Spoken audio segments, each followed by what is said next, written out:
अब पुण्यात्माओं, फर्जी सार शब्द जो सतलोक आश्रम मैनेजमेंट हरियाणा वालों के द्वारा गांव गांद्रा जिला रोहतक हरियाणा के जो बसंत सैनी जी हैं, उनका क्या चरित्र है, वो कैसे भगत हैं, उसके विषय में पिछले 2 पार्टों में परमेश्वर ने आपको अच्छे से समझवा दिया है कि किस प्रकार वो दूसरे की भगतमती के साथ में सारनाम लेने के बाद भी रोज मुंह काला करता था।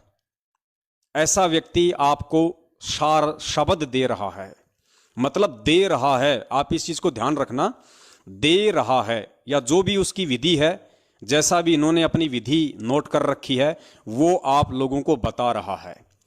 लेकिन अब आप लोगों को मालूम पड़ेगा कि हकीकत क्या है। काफी समय पहले एक और कॉल एजेंट समाज में खड़ा हुआ था, जो कि किसी मदन पंथ से संबंधित था। नाम था उसका नितिन रायजादा। जब उसने संगत को भ्रमित करने की, उवाबाई बक के संगत को तोड़ने की कुचेष्टा की, तो परमेश्वर ने मुझ पवन दास को निमित्त बना के 10-15 वीडियो उस पूरे मदन पंथ की एडी से लेके चोटी तक उनका जो भी पाखंड था, सब परमेश्वर ने सार्वजनिक करवाया। हजारों की संख्या में भगत आत्माएं जो है वो सचेत हुई और अपना जीवन बर्बाद करने से वो बची। उसी मदन पंथ पे इस सतलोक आश्रम मैनेजमेंट हरियाणा वालों ने भी एक वीडियो बनाया, और वीडियो बनाने वाले का नाम है बलवान जाखड़। बलवान जाखड़। बहुत सारे भगत भाई बहन इस महान विभूति से परिचित नहीं हैं। दास आपको परिचित करवा देता है। ये जो बलवान जाखड़ है, ये पेशे से सरकारी टीचर है और हरियाणा के हिसार के पास में एक बालक गांव है, वहां का रहने वाला है। काफी समय से ये परमपिता परमेश्वर सतगुरु रामपाल जी महाराज जी से जुड़ा हुआ है और सतलोक आश्रम हरियाणा के मुख्य सदस्यों में इसकी गिनती की जाती थी। और बरवाला कांड के समय जो राष्ट्रीय समाज सेवा समिति बनी थी, ये उसके मुख्य पदाधिकारियों में से एक था। यानी जो राष्ट्रीय समाज सेवा समिति का जो अध्यक्ष था वो था मास्टर रामकुमार ढाका रोहतक वाला, और उसका जो उपाध्यक्ष था समिति का, वो यही मास्टर बलवान जाखड़ था। उस समिति का पूरा पर्चा, उस समिति का पूरा संविधान मैं काफी बार अपने वीडियो में दिखा चुका हूं, संगत को वैसे भी पीडीएफ फाइल भेज चुका हूं। तो ये बलवान जाखड़, जो कि बरवाला कांड से पहले हर 2 घंटे में भक्तों की मीटिंग लिया करता था, महेंद्र भगोड़े के आदेशों को गुरुजी के आदेश बता के भक्तों को भ्रमित किया करता था। इसकी मुख्य भूमिका थी बरवाला कांड में बलवान जाखड़ की, जो आज भी सतलोक आश्रम मैनेजमेंट हरियाणा के ही तलवे चाट रहा है। बरवाला कांड के बाद ये पुलिस की पकड़ में आ गया था, काफी समय ये जेल में रहा। उसके बाद अपनी सेटिंग करके इसने अपनी जमानत करवा ली, गुरुजी के खिलाफ अपनी बयानबाजी करके। क्योंकि जितने भी लोग जेल से बाहर जमानत पे हैं, ये सभी लिखित रूप में गुरुजी के खिलाफ ही बयान दे के बाहर आए हैं कि संत रामपाल जी महाराज जी के आदेश से ही हमने भक्तों को कमांडो बनाया और भक्तों के हाथों में लठ पत्थर और पेट्रोल बम और बंदूकें थमाई। उसके बाद ये सभी लोग आज जमानत पे बाहर हैं। इसलिए हम इन सभी को गुरु गद्दार कहते हैं, काल एजेंट कहते हैं।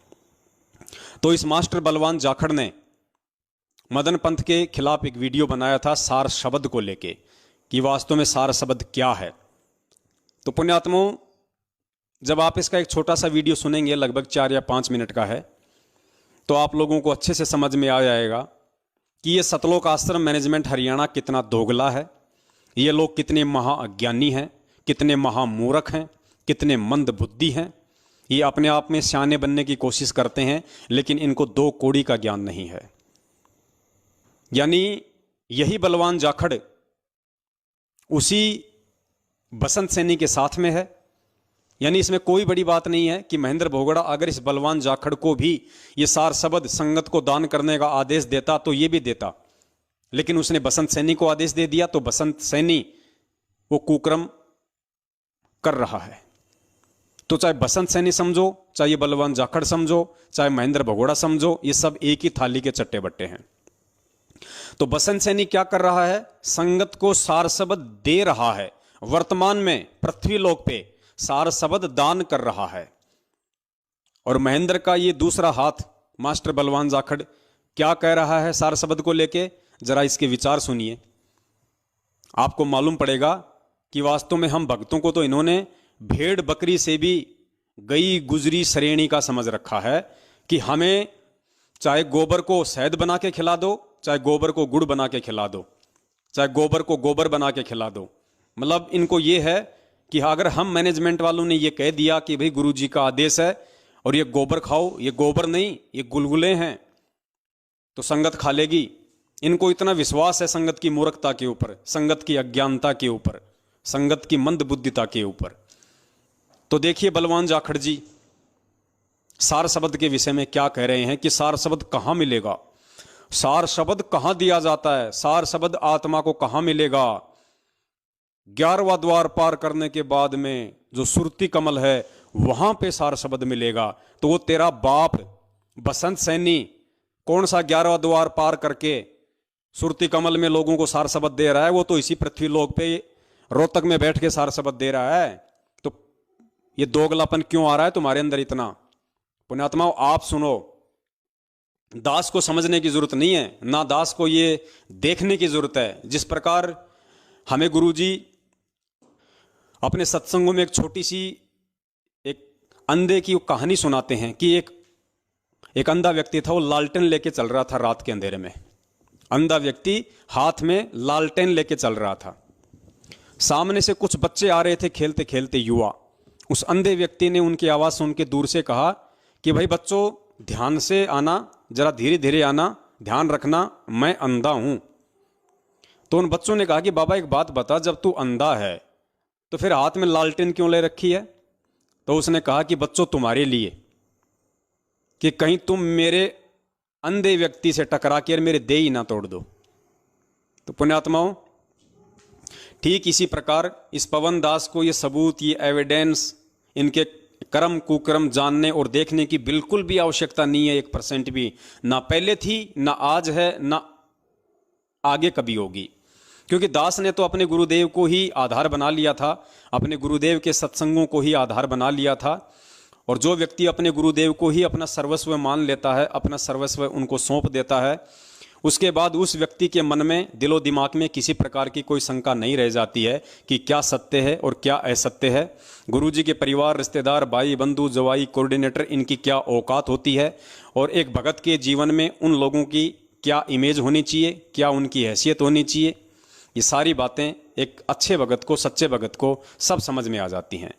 तो आप जो भगत भाई बहन हैं, आप जो भी नए नए जुड़े हैं, आप जी इनके षड्यंत्रों से वाकिफ नहीं है, इसलिए आप जी को दिखाना ये बहुत जरूरी है। तो देखिए ये छोटा सा वीडियो मास्टर बलवान जाखड़ का, आप इसकी आवाज से ही पहचान जाएंगे जो पुराने भगत हैं, जो कह रहा है कि 11वां द्वार पार करके और सुरती कमल में सार शब्द दिया जाता है।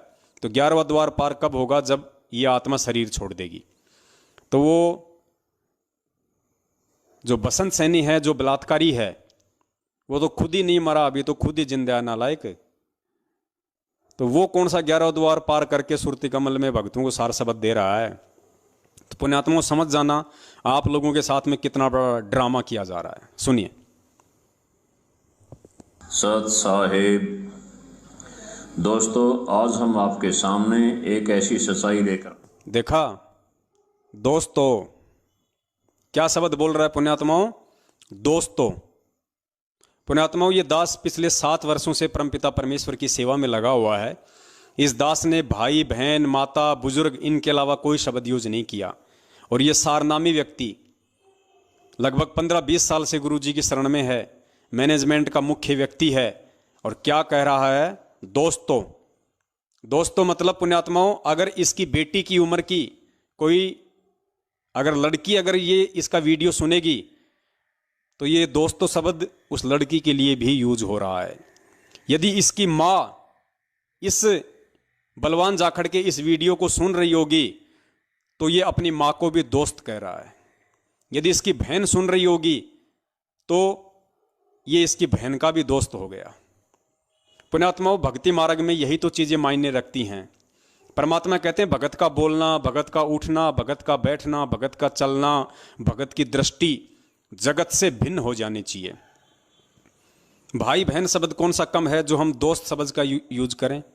हमें क्या मतलब है दोस्तों शब्द का यूज करने का? तो पुण्यात्माओं, आपने हर एक चीज को बहुत सावधानी से लेके चलना होगा, हमसे किसी प्रकार की कोई त्रुटि परमेश्वर के मार्ग में ना हो। सत साहेब। दोस्तों, आज हम आपके सामने एक ऐसी सच्चाई लेकर आए हैं जिसको जानना आपके लिए बेहद ज़रूरी है। दोस्तों, अध्यात्म के नाम पर लोगों की आस्था के साथ, भावना के साथ और लोगों के जीवन के साथ खिलवाड़ करते हुए नकली पंथों और गुरुओं द्वारा ठगा जाना कोई नई बात नहीं है।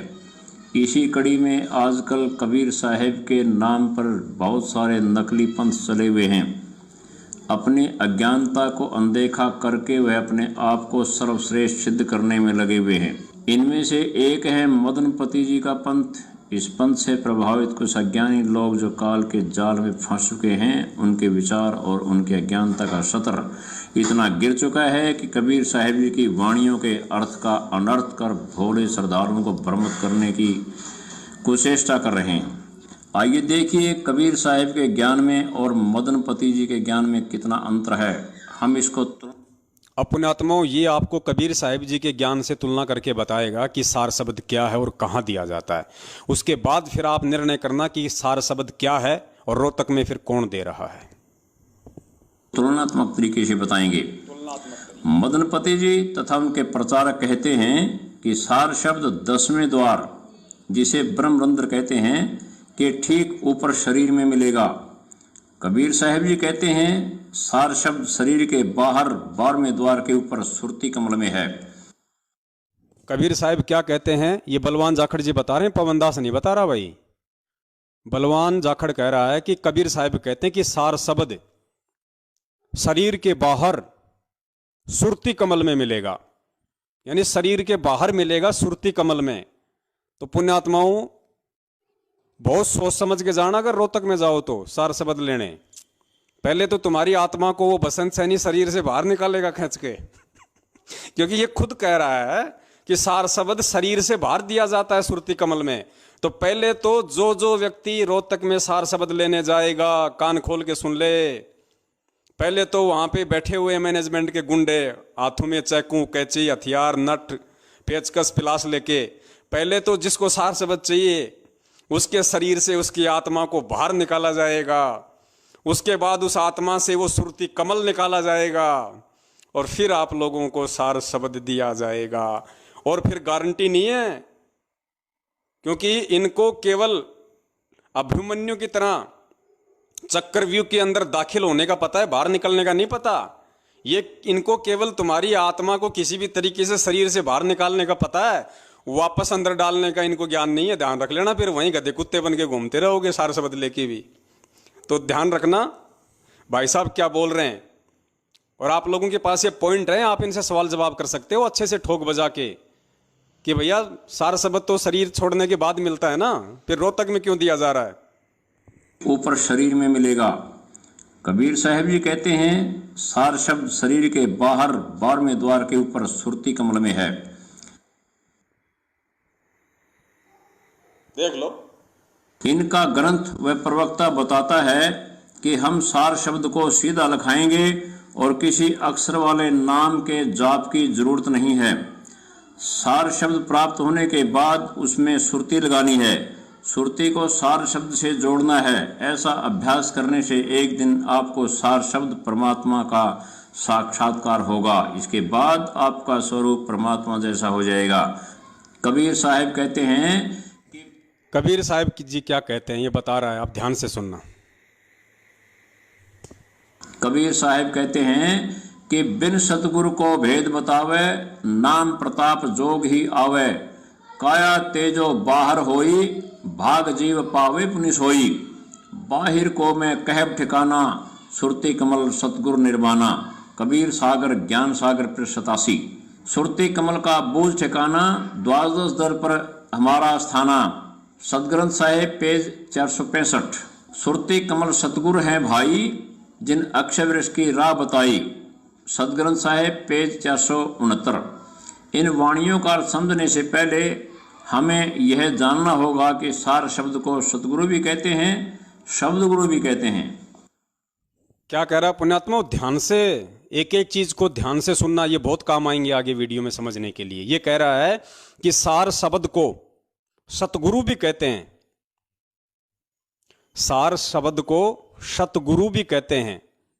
यानी वो जो बसंत सैनी है वो भक्तों को सतगुरु दे रहा है, यानी गुरुजी नहीं दे सकते। पुण्यात्मा विचार करना इन बातों पे। सार शब्द को क्या कहते हैं? सार शब्द को सतगुरु भी कहते हैं। अब ये मंदबुद्धि प्राणी इन बातों को नहीं समझ पा रहे कि शरीर से बाहर निकलना क्या है, 11वां द्वार के बाद में सुरती कमल क्या है। ये परमात्मा दास को निमित्त बना के आप जी को आगे समय रहा तो आज इसी वीडियो में आप जी को समझवाएंगे कि ये सारी जो प्रोसीजर है, जो प्रक्रिया है, ये क्या है। लेकिन ये अपनी मंदबुद्धि के चलते जो ड्रामा शुरू इन्होंने कर दिया, दास तो उससे आपको अवगत करवा रहा है। जब शरीर छोड़ने के बाद 11वें द्वार पार करके सुरती कमल में सार शब्द मिलता है तो रोहतक में बसंत सैनी क्या दे रहा है शरीर में। तो ध्यान से सुनिए, ये कह रहा है कि सार शब्द को ही सतगुरु कहते हैं। ये हकीकत है, ये सत्य है, क्योंकि वाणियां ये परमेश्वर की ले रहा है, जो झूठ नहीं है। लेकिन ये समझ नहीं पा रहे इन सब बातों को। तो आपने ये पॉइंट ध्यान रखना है कि सार शब्द को सतगुरु भी कहते हैं। यानी जो सार शब्द है वही असल में सतगुरु है। पूज्य गुरुदेव जी कहते हैं ना कि हम हैं शब्द शब्द हम माही, हमसे भिन्न और कछु नाही। सार शब्द यानी जो सतगुरु का, उस परमेश्वर का जो शब्द रूप है, उसको ही सार शब्द कहते हैं। और वो कौन दे रहा है? बसंत सैनी। ध्यान से सुनते रहिए। हमें यह जानना होगा कि सार शब्द को सतगुरु भी कहते हैं, शब्द गुरु भी कहते हैं। एक वाणी और सुनिए। देही को सतगुरु कहे, यह सब धूंधर ज्ञान, 4 दाग आवे नहीं, वाकु सतगुरु जान। इन वाणियों में कबीर साहेब गरीबदास जी महाराज यह समझाना चाहते हैं कि सतगुरु या सार शब्द का मूल ठिकाना सुरती कमल में है, जो 12वें द्वार के पार सतलोक में है। इन वाणियों से प्रमाणित हो गया है कि सार शब्द 12वां द्वार पार करके सतलोक में सुरती कमल में है। पुण्यात्मा ये क्या बोल रहे हैं, इनको खुद को नहीं पता। ये क्या कह रहा है कि सार शब्द कहाँ है? 12वां द्वार पार करके सुरती कमल में सतलोक में है। तो अब आप ये सोचो कि फिर वो बसंत सैनी सार शब्द रोहतक में क्यों दे रहा है? जब सार शब्द 12वां द्वार पार करके सुरती कमल में सतलोक में है, तो रोहतक में सार शब्द क्यों दिया जा रहा है? क्या रोहतक सतलोक है? आप ध्यान से सुनना इनकी एक एक उआबाई को। कि सतगुरु या सार शब्द का मूल ठिकाना सुरती कमल में है, जो 12वें द्वार के पार सतलोक में है। इन वाणियों से प्रमाणित हो गया है कि सार शब्द 12वां द्वार पार करके सतलोक में सुरती कमल में है। जब तक हमारी सुरती वहां नहीं पहुंचेगी तब तक सार शब्द की झलक स्वप्न में भी नहीं मिलेगी। जब तक हमारी सुरती वहां नहीं पहुंचेगी तब तक सार शब्द की झलक स्वप्न में भी नहीं पहुंचेगी। तो जो भेड़ बकरियों को रोहतक में सार शब्द दिया जा रहा है या जिनको दे दिया गया है, उनमें से किस किस की सुरती सतलोक में पहुंच गई, ये आप लोग मालूम कर लेना यदि आपके आसपास किसी ने सार शब्द ले लिया हो तो। और उससे 2 कदम दूर रहना, क्योंकि उसकी सुरती ऑलरेडी सतलोक में पहुंच चुकी है। ध्यान रखना, उसको आप जी टच मत कर देना, नहीं तो करंट मारेगा बहुत भयंकर, क्योंकि उसका अपना कुछ नहीं है, उसका सब कुछ सतलोक में जा चुका है। से प्रमाणित हो गया है कि सार शब्द 12वां द्वार पार करके सतलोक में सुरती कमल में है। जब तक हमारी सुरती वहां नहीं पहुंचेगी तब तक सार शब्द की झलक स्वप्न में भी नहीं मिलेगी है। अब आप स्वयं निर्णय करें कि सार शब्द ब्रह्मरंध्र अर्थात 10वें द्वार में है या 12वें द्वार को पार करके सतलोक में है। आपके सामने प्रमाण सहित निर्णय हो गया है कि सार शब्द 12वें द्वार के पार है, जो कबीर साहब ने बताया है। 11वें के बाद 12वें द्वार में जो आदि नाम अक्षर है उसको भी अजपा विधि से सुरती नृत्य से अजपा जाप किया जाएगा, तब वह 12वां द्वार खुलेगा। तब जाकर सार शब्द प्रकट होता है। सार शब्द कोई आलू प्याज नहीं है, जहाँ मर्जी वहाँ मिल जाएगा। सार शब्द को प्राप्त करने के लिए कबीर साहिब जी की वाणी में कहते हैं, सतनाम स्वपन में सोसे, ज्यों माता बालक को पोसे। जब लग भक्ति अंग अंग नहीं समावा, तब लग सार शब्द कैसे को पावा। कबीर सागर मुक्ति बहुत पेश बेहतर। इस वाणी में कबीर साहिब जी कह रहे हैं कि सतनाम की अत्यधिक भक्ति होगी और भक्ति अंग अंग में समाएगी। जैसे काम करते करते माँ अपने बच्चे पर ध्यान रखती है, एक पल के लिए भी नहीं भूलती, ऐसे सतनाम का जाप करने से सार शब्द मिलता है। सार शब्द कब और कैसे मिलता है, इसे बंदी छोड़ सतगुरु रामपाल जी महाराज के मुख कमल से भी सुनिए। आपने सतगुरुदेव जी के मुख कमल से सुन लिया है तथा कबीर साहब जी की वाणियों से भी सिद्ध हो गया है। अब तो कोई भ्रम नहीं रहना चाहिए। जब सार शब्द मिल जाएगा, फिर हमें उसका सुमिरन सुरती नृत्य से करना है। सार शब्द का ज्यादा सिमरन करने से दिव्य दृष्टि खुलने पर सतलोक में बजने वाली धुन तथा सतलोक के सभी नज़ारे दूरबीन की तरह ऐसे दिखेंगे जैसे खगोल शास्त्री दूरबीन के माध्यम से करोड़ों किलोमीटर दूर हो रही खगोलीय घटनाओं को यहाँ बैठे बैठे देख लेते हैं। इसी तरह यहीं बैठे दिव्य दृष्टि से ही परमात्मा के दर्शन होंगे। उसके बाद जीव को हमेशा के लिए जन्म मरण से छुटकारा मिल जाएगा। देखा पुण्यात्माओं इनकी हुआ भाई कि सार शब्द मिलने के बाद में यहीं से परमात्मा के दर्शन होने लग जाएंगे, दिव्य दृष्टि मिल जाएगी दूरबीन की तरह, जैसे कोई ब्रह्मांड में देख लेता है। ऐसे ही ये सार शब्द मिलने के बाद में जीव को यहीं बैठे बैठे परमात्मा के दर्शन होने लग जाएंगे। अर्थात आप लोग समझे नहीं समझे, यानी अभी तक तो ना ही सतलोक आश्रम मैनेजमेंट हरियाणा को और ना ही किसी संगत वाले को संत रामपाल जी महाराज जी में परमात्मा दिखाई दे रहा है।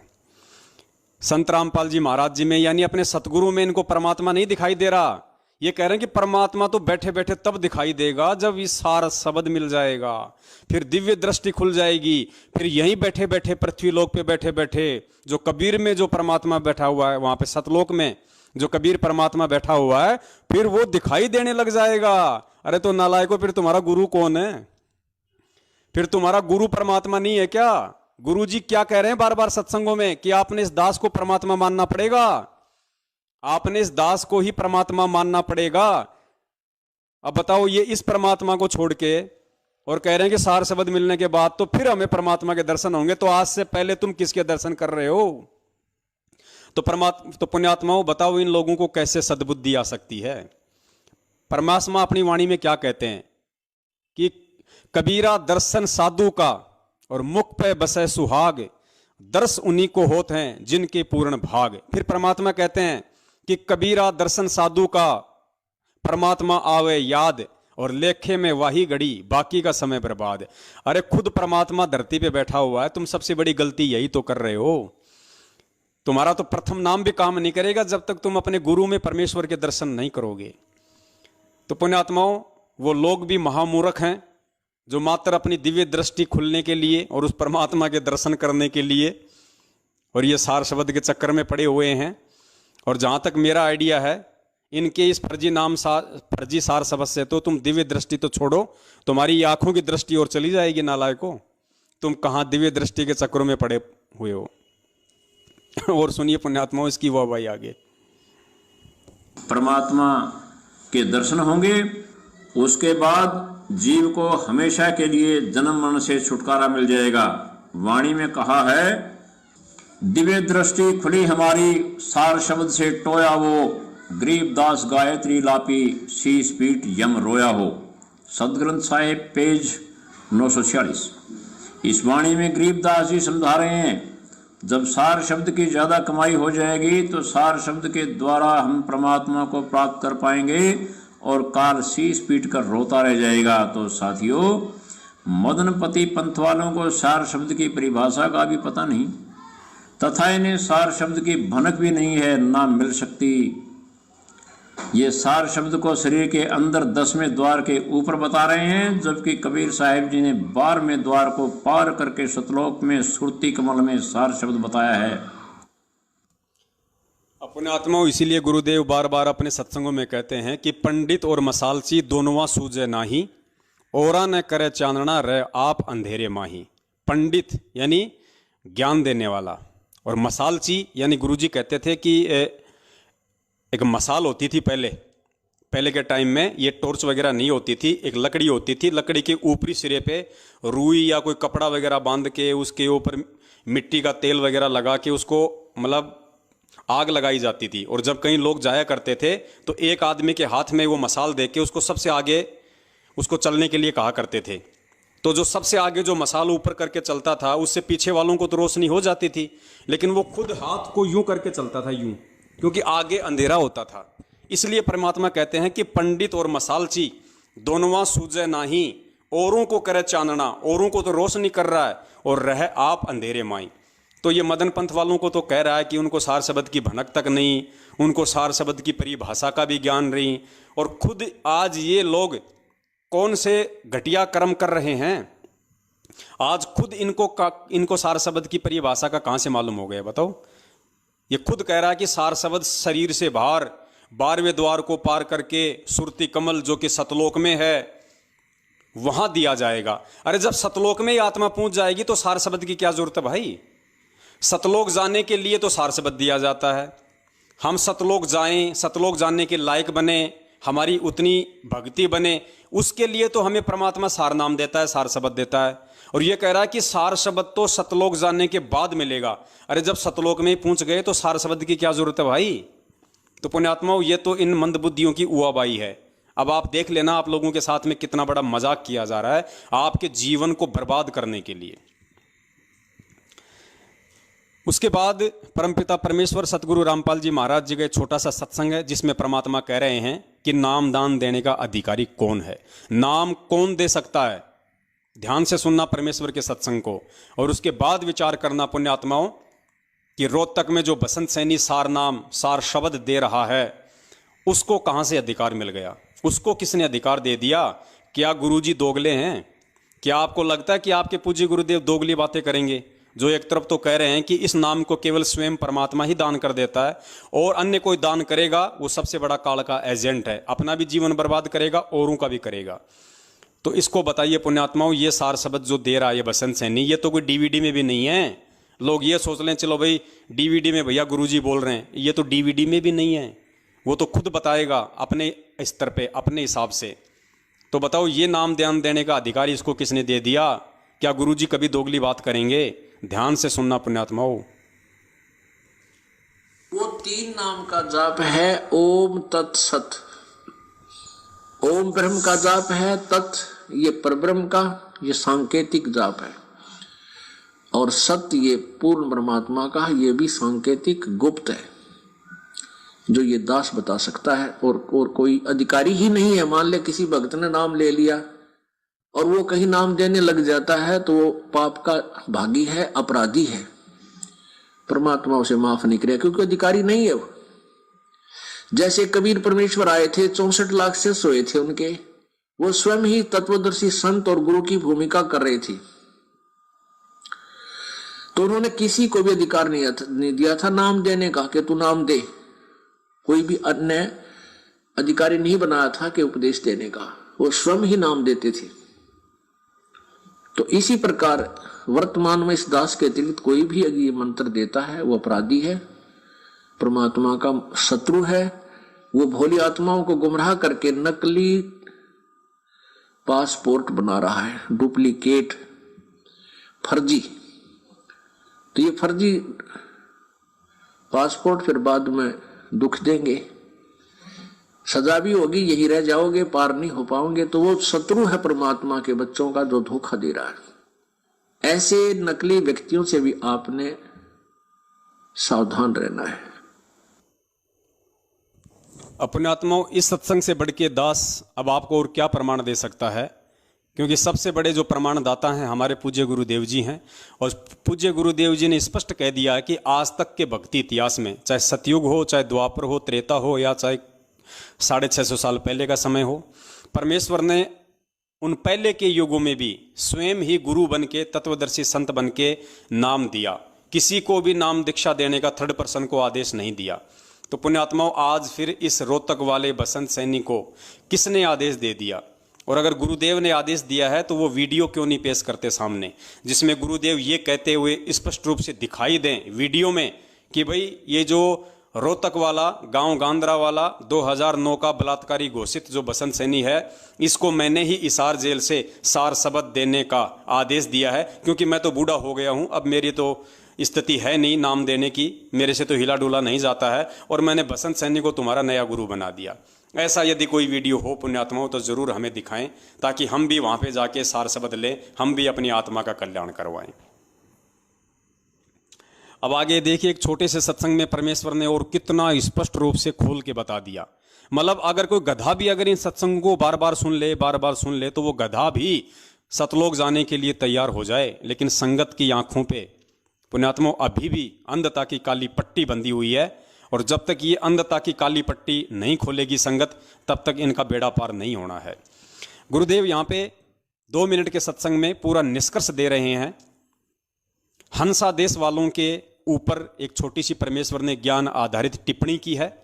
गुरुदेव ने कहा कि हम जब उनके शिष्यों से मिले एक बार, तो हमने कहा कि भाई कहाँ से नाम ले रखा है, कौन है तुम्हारे गुरु? तो उन्होंने कहा कि उनको कौन नहीं जानता, वो तो वर्ल्ड फेमस हैं, अमेरिका में भी उनका आश्रम है, फलानी जगह भी उनका आश्रम है। तो गुरुदेव ने कहा कि तुम्हारे को फिर नाम किसने दिया? जब तुम्हारे गुरु अमेरिका में रहते हैं, तुम्हारे को यहाँ पे नाम किसने दिया? तो उन्होंने कहा कि नाम तो उन्होंने अपने संत भगत छोड़ रखे हैं, उन संतों ने हमें वो क्रिया समझाई थी कि ऐसा करना, उन्होंने हमें समझाया था। तो गुरु ने कहा कि कभी तुम्हें तुम्हारे गुरु मिले? बोले नहीं। कभी गुरु ने आशीर्वाद दिया? नहीं। जो क्रिया तुम बता रहे हो वो क्रिया तुम्हें डायरेक्ट तुम्हारे गुरु ने समझाई? नहीं। फिर गुरु जी कह रहे हैं कि नालायकों, फिर तुम्हारा गुरु कौन हुआ? गुरु तो वो होता है जो आमने सामने बैठ के मंत्र दे, आमने सामने बैठ के जो प्रैक्टिकल करवावे, वो गुरु होता है। फिर गुरु जी ने आगे एक छोटा सा एक चुटकुले के रूप में बताया कि भाई यो अच्छा काम, फेरे होवे किसी और से और पति का आवे कोई और।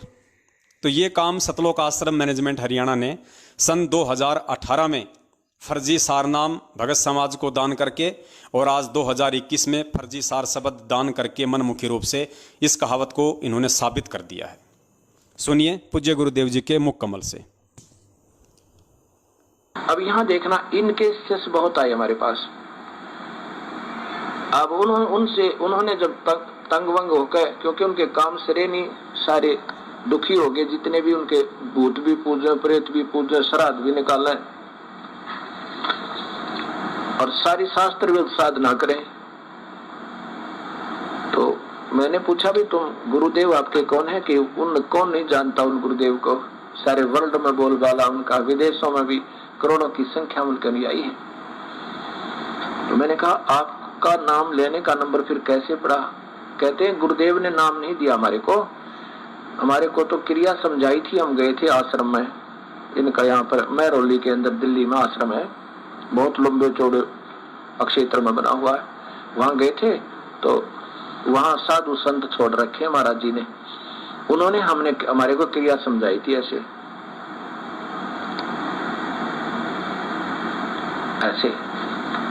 ये 4 क्रिया दी थी। गुरुजी को से आप मिले हो या उन्होंने आपको डायरेक्ट ऐसी क्रिया करवाई है कि नहीं? फिर आपके गुरुजी कौन हुए? गुरुजी तो वो है जो प्रैक्टिकल करवावे और आमने सामने मंत्र देवे। गुरुजी बैठे अमेरिका में, वो तो बैठे अमेरिका में महात्मा जी, और नाम देव थर्ड पर्सन, और गुरुजी वो, ये बहुत बढ़िया बात भाई। फेरे हुए किसी और पति कोई और, ये कभी आज तक सुना है किसी ने? अब जो और संत अभी आए हैं भक्तात्मा हमारे पास, इस परिभाषा प्रभु की सुनकर, वो कहते हैं जी वो तो पहले तो ऐसा किया करते थे, अब तो स्वयं ही क्रिया बताते हैं, अब किसी के माध्यम से नहीं बताते। उनको पता लग गया होगा कि ये तो सब ऐसे ऐसे कहानी हो रही है और फिर ये तो मर्यादा भंग हो रही है, फिर वो स्वयं क्रिया देने लग गए। तो पुण्यात्माओं, इस सत्संग के बाद में कुछ भी पीछे नहीं रह जाता है कि भगत समाज के साथ में काल एजेंट सतलोक आश्रम मैनेजमेंट हरियाणा कितना बड़ा गिल्ली डंडे का खेल खेल रहा है, किस प्रकार से उनको भ्रमित किया जा रहा है। गुरुजी कह रहे हैं कि गुरु बैठे अमेरिका में, नाम दे रहा है कोई थर्ड पर्सन। अब गुरुजी बैठे हिसार जेल में, नाम दे रहा कोई थर्ड पर्सन। तो पुण्यात्माओं, कल को यदि आपसे कोई सवाल करेगा तो ऐसा आप किसी से कहोगे भाई मेरे को तो सौर शब्द मिल गया, सौर शब्द मिल गया, वो कहेगा भाई किसने दिया? भाई हमारे गुरुजी ने दिया। कहाँ है तुम्हारे गुरुजी? भाई गुरुजी जेल में बैठे, फिर सौर शब्द किसने दिया? गुरुजी ने भगत छोड़ रखे हैं, संत छोड़ रखे हैं, बहुत बड़ा आश्रम है गुरुजी का रोहतक में। फिर वो अगर ये बात कहे, वाह भाई वाह, गुरु बैठा जेल में, सार शब्द दे रहा कोई थर्ड पर्सन, बताओ फेरे हुए किसी से और पति कहावे कोई और, हमने कदे सुना न कदे देखा। तो पुण्यात्माओं, तुम क्या जवाब दोगे उन लोगों को? क्योंकि गुरुदेव स्पष्ट कर चुके हैं अपने सत्संग के माध्यम से कि इस विधि से नाम नहीं दिया जाता, और इस विधि से जो कोई फर्जी नाम देगा वो खुद अपना भी जीवन नाश कर रहा है और साथ में उन भोली आत्माओं का भी जीवन नाश कर रहा है। अब पुण्यात्माओं, हम आगे बढ़ते हैं परमेश्वर के ज्ञान आधार से। अब हम थोड़ी सी और चर्चा करेंगे। आदरणीय नामदेव जी का एक शब्द है, एजी सार शब्द मोहे पाया। परमपिता परमेश्वर जी के आशीर्वाद से, उनके द्वारा बख्शी गई सद्बुद्धि आधार से आपका ये छोटा सा भाई पवन दास आप जियों को ये जो शब्द है, इस शब्द का जो मर्म है, जो निष्कर्ष है, उसको परमेश्वर के आशीर्वाद से ज्ञान आधार से समझाने का पूरा प्रयास करेगा।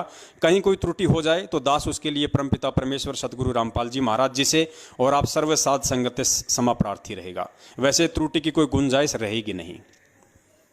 तो पुण्यात्माओं, अब हम बात करते हैं सार शब्द की। तो जैसा कि हमने कल वीडियो में जिक्र किया था पार्ट 2 में कि सार शब्द कोई भी भिन्न चीज नहीं है। गीता जी का विधान है, वो फाइनल है, अटल है, ओम तत्सत इति निर्देश है। केवल 3 ही मंत्र हैं जाप करने के, इसके अलावा चौथा कोई मंत्र नहीं है।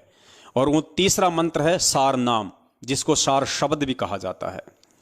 लेकिन पुण्यात्माओं, एक स्थिति इस भक्ति मार्ग में ऐसी आती है जिसको जैसे गुरुदेव कहते देते हैं कई बार कि भाई वो शब्द जो है वो प्रकट होगा, वो शब्द प्रकट होगा, उस शब्द का लखाव होगा। गुरुजी ने ये कभी नहीं कहा कि वो मंत्र है। शब्द के लिए गुरुजी ने कभी भी नहीं कहा कि वो मंत्र है। सार नाम तक ये तीनों मंत्र हैं। प्रथम नाम, शतनाम, सार नाम, तीनों जाप करने के मंत्र हैं। इनकी विधि डिफरेंट है। वो गुरुदेव जिसको नाम उपदेश देते हैं उसी को बताते हैं। उसके बाद पुण्यात्माओं, सार शब्द है। और सार शब्द क्या है? ये लोग परमेश्वर की वाणियों का हवाला तो ले रहे हैं मैनेजमेंट वाले या अन्य नकली संत और महंत, लेकिन ये समझ नहीं रहे कि वास्तव में सार शब्द क्या है। और सार शब्द को पुण्यात्माओं वही समझ सकता है जिसके ऊपर गुरुदेव की विशेष कृपा हो, मेहर हो, और जो अपने गुरु को परमेश्वर मान चुका हो, उसी का परमात्मा ज्ञान योग खोलते हैं, उसी को परमात्मा सद्बुद्धि देते हैं इन सभी चीज़ों को समझने की कि वास्तव में वो शब्द है क्या। तो आज हम गुरुदेव जी के आशीर्वाद से शब्द के ऊपर थोड़ा सा डिस्कस करेंगे। पुण्यात्माओं, वो शब्द कोई देने की चीज नहीं है, वो शब्द कोई खाने की चीज नहीं है, वो शब्द कोई पीने की चीज नहीं है। इस भक्ति मार्ग में जब एक भगत लगता है अपने गुरुदेव के वचन पे दृढ़ होके, तमाम भक्ति मर्यादाओं को निभाते हुए जब भक्ति मार्ग पे लगता है, तो पुण्यात्माओं कुछ समय बाद में जब परमेश्वर उसको तीनों मंत्रों की दया कर देते हैं, उसके बाद एक ऐसी स्थिति आती है, एक ऐसा समय आता है उस भगत के जीवन में जब उसको ये दुनिया, उसको ये संसार, उसको बिल्कुल नकली लगने लग जाता है, उसको बिल्कुल आसार लगने लग जाता है। उसको ना अपनी बीवी अच्छी लगती है, ना उसको अपने बच्चे अच्छे लगते हैं, ना उसको अपने यार दोस्त और रिश्तेदार अच्छे लगते हैं, ना उसको कार, कोठी, मकान, बंगले और अपने जो बिजनेस उसने सेट कर रखे हैं वो उसको अच्छे लगते हैं, ना उसको कानों में, हाथ में, अंगुलियों में, नाक में, माथे पे, गले में किसी प्रकार का सोना, चांदी या नकली आभूषण कुछ भी पहनना उसको अच्छा नहीं लगेगा। उसको ये भी नहीं मालूम कि मैं इन कपड़ों को मैंने ये प्रेस करके पहनना है या मैंने वैसे ही इनको पहन लेना है। नहाने के बाद वो भूल जाता है कि मुझे शीशे में मुंह देखना है, मुझे अपने बाल संवारने हैं, उसको कुछ नहीं पता रहता। कहने का मतलब है ये नहीं कि भाई कोई भगत जो है अपने मल की बाल ना कटवाए या अपने बाल ना संवारे या अपने जो है ये कपड़े लत्तों को साफ करके ना पहने। मेरा मतलब वो नहीं है। मेरा मतलब ये है कि वो उनकी इन चीज़ों में रुचि नहीं रहेगी। जैसे पहले हम लोगों को दिखावे के लिए अच्छे अच्छे कपड़े पहनते थे, बढ़िया बढ़िया अच्छी अच्छी वाली कटिंग करवाते थे, आईब्रो वगैरह करवाते थे, तरह तरह की अंगूठियां पहनते थे, उनमें नग और हीरे जड़वाया करते थे, कई प्रकार के परफ्यूम लगाया करते थे लोगों को इम्प्रेस करने के लिए। काम धंधे पे जाते थे, मन में ये रहता था कि देखो मैंने छोटी सी उम्र में इतना बड़ा धंधा सेट कर दिया, मेरे साथ वाले तो अभी भी गाँव में चक्री काट रहे हैं। मैंने 40 साल की उम्र में देखो मैंने BMW खरीद ली, मैंने ऑडी खरीद ली, मैंने सफारी खरीद ली, क्या किया मेरे अन्य भाइयों ने, मेरे रिश्तेदारों ने, आज देखो मैं सबसे ऊपर टॉप मोस्ट हूँ। ये सारी चीज़ें जो पहले हमारे जीवन में थी अज्ञानता के चलते, ये बिल्कुल मिट जाएंगी। परमात्मा कहते हैं यो गुरु ज्ञान विज्ञान वाणी जीवित ही जग में मरो। जीवित ही जग में मरने का मतलब गुरुजी ने बताया कि सिवाय उस परमपिता परमेश्वर जो तुम्हारा सतगुरु है, उनके चरण कमलों के अलावा और उनके द्वारा जो भक्ति तुम्हें दे दी गई है, उस भक्ति के अलावा तुम्हें दुनिया में हर चीज़ आसार नजर आएगी, फीकी फीकी नजर आएगी। ठीक है, यदि परमात्मा ने हमें अपने ऋण संबंधों के आधार पर किसी परिवार में बांध रखा है, हमें यदि पति और पत्नी के रिश्तों में बांध रखा है, बाप और बेटी के रिश्तों में बांध रखा है, तो हमने उन रिश्तों को भी निभाना है, सिर्फ अपना ये फर्ज समझ के। जबरदस्ती नहीं कि मैं नहीं करूंगा तो बच्चे नहीं पढ़ पाएंगे, मैं नहीं कुछ करूंगा तो बच्चे नहीं पढ़ पाएंगे, मैं कल को मर गया तो मेरे पीछे से मेरे बच्चों का क्या होगा। ये सारी चीजें उसके दिलो दिमाग से निकल जाएंगी। ऐसी स्थिति उस भगत आत्मा की एक समय इस भक्ति मार्ग पे आ जाएगी। उसको हर नारी में अपनी बहन बेटी दिखाई देगी, खुद की औरत में भी उसको अपनी बहन के ही उसको दर्शन होंगे। ऐसी स्थिति इस भक्ति के करते रहने से गुरुदेव कहते हैं कि एक समय अवश्य आएगी, ना चाहते हुए भी आ जाएगी, तुम्हारे बस की बात नहीं। तुम केवल मर्यादाओं के साथ भक्ति मार्ग पे लगे रहो। परमात्मा कहते हैं धीरे धीरे रे मनवा धीरे सब कुछ होए, माली सींचे सो घड़ा समय आए फल होए। गुरुदेव ने कहा कि जैसे एक तालाब है, उसके अंदर पानी भरा हुआ है, और जैसे जेठ का महीना आया, रोजाना वो तालाब धीरे धीरे धीरे धीरे उसमें से पानी खत्म होता जा रहा है, लेकिन खत्म होते का निशान भी नहीं पड़ रहा। ठीक इसी प्रकार पुण्यात्माओं, ये परमपिता परमेश्वर सतगुरु रामपाल जी महाराज जी की सत भक्ति है। हमें नहीं पता चलेगा कि हमारी भक्ति की कितनी कमाई हो चुकी है, हम कौन से स्तर पे पहुंच गए, कौन से स्तर पे पहुंच गए, यहां कुछ मालूम नहीं पड़ेगा आपको। आपने केवल गुरु वचन पे चलना है। गुरु जी ने कह दिया बेटो ये मंत्र हैं, ये मर्यादा है, ये आरती हैं, ये तुम्हारे लिए नियम है, ये सावधानियां, तुम इन पे चलो बस। बाकी किसी भी नकली संत महंत या व्यक्ति की बातों में मत आना कि हमारा गुरु तो जाते ही हमारे को वो दिखा देता है, हम तो आंख नाक बंद करते ही हमारे को तो धुन सुनाई देती है, हमारे को तो दिव्य दृष्टि खुल गई। परमात्मा कहते हैं बच्चों, अगर ये सब जो क्रियाएं हैं जो काल प्रेरित ये भी हैं, ऐसी बात नहीं है कि दिखाई नहीं देता या सुनाई नहीं देता, लेकिन गुरु जी कहते हैं कि बच्चों ये तो मैं जानबूझ के तुम्हारी मैंने नष्ट कर दी है। अगर तुम भक्ति करोगे, तुम अगर उनको देखते ही रहोगे तो भक्ति तुम्हारी खत्म होती रहेगी। तो परमात्मा ने लोक लगा दिया। पुण्यात्माओं, हमें प्रथम जो 7 मंत्र दिए जाते हैं, प्रथम जो 7 मंत्र दिए जाते हैं, बीच के जो 5 मंत्र हैं जो देवी देवताओं के हैं, उन सबसे ऊपर और सबसे लास्ट में परमपिता परमेश्वर सतगुरु रामपाल जी महाराज जी का मंत्र है, स्वयं उस कबीर परमेश्वर का मंत्र है। तो परमात्मा ने उन 5 मंत्रों को लोक कर दिया। ऊपर भी स्वयं परमात्मा बैठ गया, नीचे भी परमात्मा बैठ गया, क्योंकि मालिक को पता था कि ये बच्चे हैं, जब तक इनको ज्ञान अच्छे से नहीं होगा ये अपनी भक्ति कमाई को बर्बाद करेंगे, किसी को गाली निकाल के, किसी को बद्दुआ दे के, किसी को दुआ दे के। तो परमेश्वर ने इन 5 मंत्रों को लोक लगा दिया, ऊपर नीचे खुद परमात्मा बैठ गया। जैसे बहुत सारे मोबाइल होते हैं ना, उनमें केवल इनकमिंग होती है, आउटगोइंग नहीं होती। आप केवल इनकमिंग होती है, फोन आ सकता है, आप सुन सकते हो, आप फोन नहीं कर सकते। इसी प्रकार ये जो प्रथम मंत्र है, ये परमेश्वर ने हमें इनकमिंग दी है।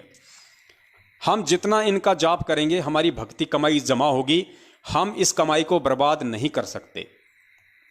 ये परमेश्वर ने आप और हमारे लिए ये दया की, ये मेहर की, ताकि ये नालायक, क्योंकि अगर इनको थोड़ा सा भी कुछ अगर ऐसा लगा कि तू तो ऐसा कर सकता है, तेरे बोलने से ऐसा हो सकता है, तो हम 2 कोटि के जीव हैं, हम ना चाहते हुए भी उन चीज़ों का दिखावा करना शुरू कर देंगे और हम गुरु मर्यादा से दूर हो जाएंगे, और जितनी हमने हवा भरी है इन मंत्रों का जाप करके वो हवा निकलनी शुरू हो जाएगी। तो परमात्मा ने ऊपर नीचे स्वयं बैठ के मंत्रों के रूप में लोक लगा दिया। अब हमारी भक्ति कमाई बर्बाद नहीं हो सकती, केवल बने ही बनेगी, और हमें दिखाई भी नहीं देगी, हमें दिखाई भी नहीं देगी, हमें महसूस भी नहीं होगा एक व्यक्ति हो सकता है 10 साल तक नाम लेने के बाद भी रोजी रोटी के लिए अपने जीवन में मारामारी करता रहे, तो वो ये सोचेगा कि यार कहाँ भक्ति हो रही है, क्या हो रही है।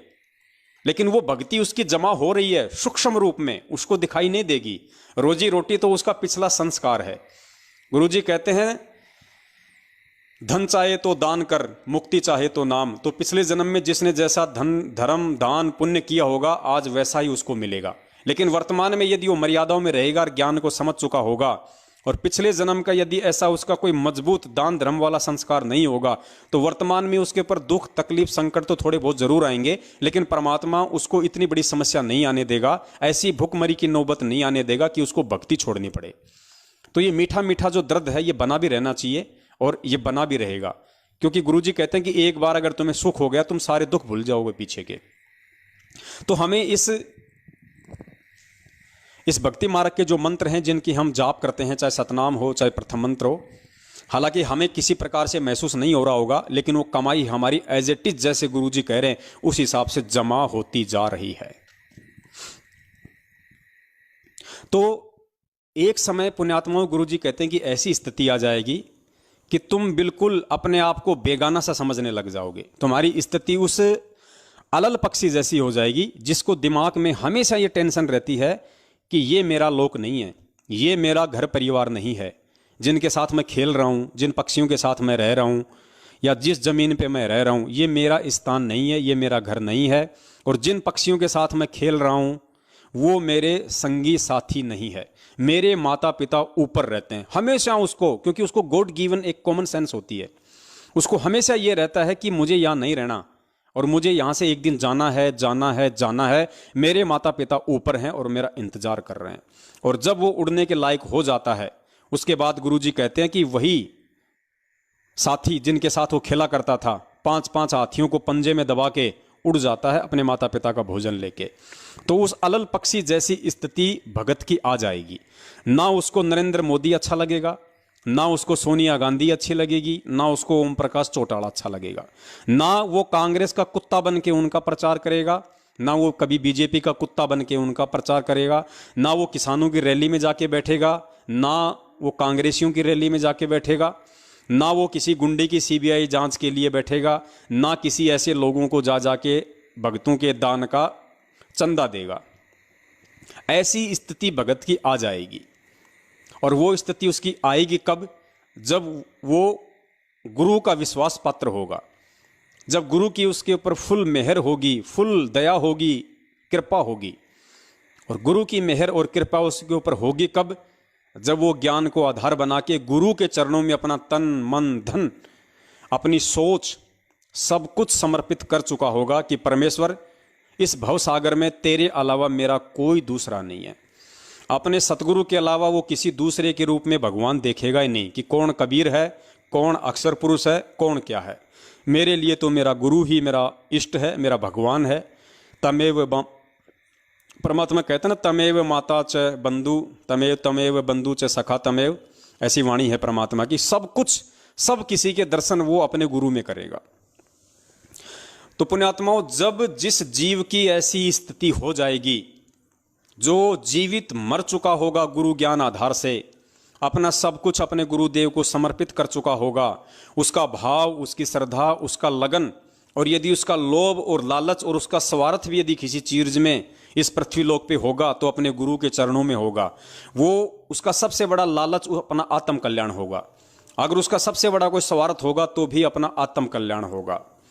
पुण्यात्माओं, ऐसी आत्मा को वो परमात्मा फिर अपना लखाव करवाता है। ऐसी आत्मा पे वो परमात्मा खुश होके, वो प्रसन्न होके, फिर वो परमात्मा उस आत्मा को अपना लखाव करवा देता है कि इसकी बची कुछी जो कसर है वो भी मैं निकाल दूं इस पुण्यात्मा की, कि मैं कौन हूं, तेरे सतगुरु के रूप में मैं कौन हूं, तेरे गुरु के रूप में मैं कौन हूं। उस आत्मा को फिर वो सतगुरु अपना, उस आत्मा के अंतःकरण में वो सतगुरु फिर अपना लखाव करवा देता है। वो सतगुरु उस आत्मा के अंतःकरण में साक्षात जाके वो बैठ जाता है, वो प्रकट हो जाता है। और उस आत्मा का फिर बचा खुचा जितना भी जो भ्रम है वो सारा निवारण हो जाता है। क्योंकि ये, जैसे मैं पवनदास हूं, मैं एक आत्मा हूं, और सब कुछ यदि मैंने अपने परमेश्वर को सौंप दिया तो फिर वो परमात्मा मेरे अंतःकरण में वो प्रकट हो जाएगा, मेरे हृदय कमल में आके वो परमात्मा बैठ जाएगा, समा जाएगा।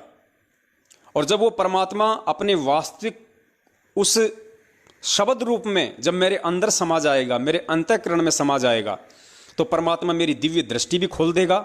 दिव्य दृष्टि खोलने का मतलब ये नहीं है कि इन्हीं आंखों से मुझे चांद के आसपास क्या है वो दिखाई देने लग जाएगा, या ब्रह्मा जी के लोक में क्या हो रहा है मुझे वो दिखाई देने लग जाएगा। मुझे नहीं जरूरत है उस दिव्य दृष्टि की, मुझे केवल उतनी ही दृष्टि की जरूरत होनी चाहिए यदि मैं एक भगत हूं तो, कि मुझे मेरे गुरु के दर्शन हों, मुझे मेरे परमपिता परमेश्वर सतगुरु रामपाल जी महाराज जी के चरण कमलों के दर्शन हों।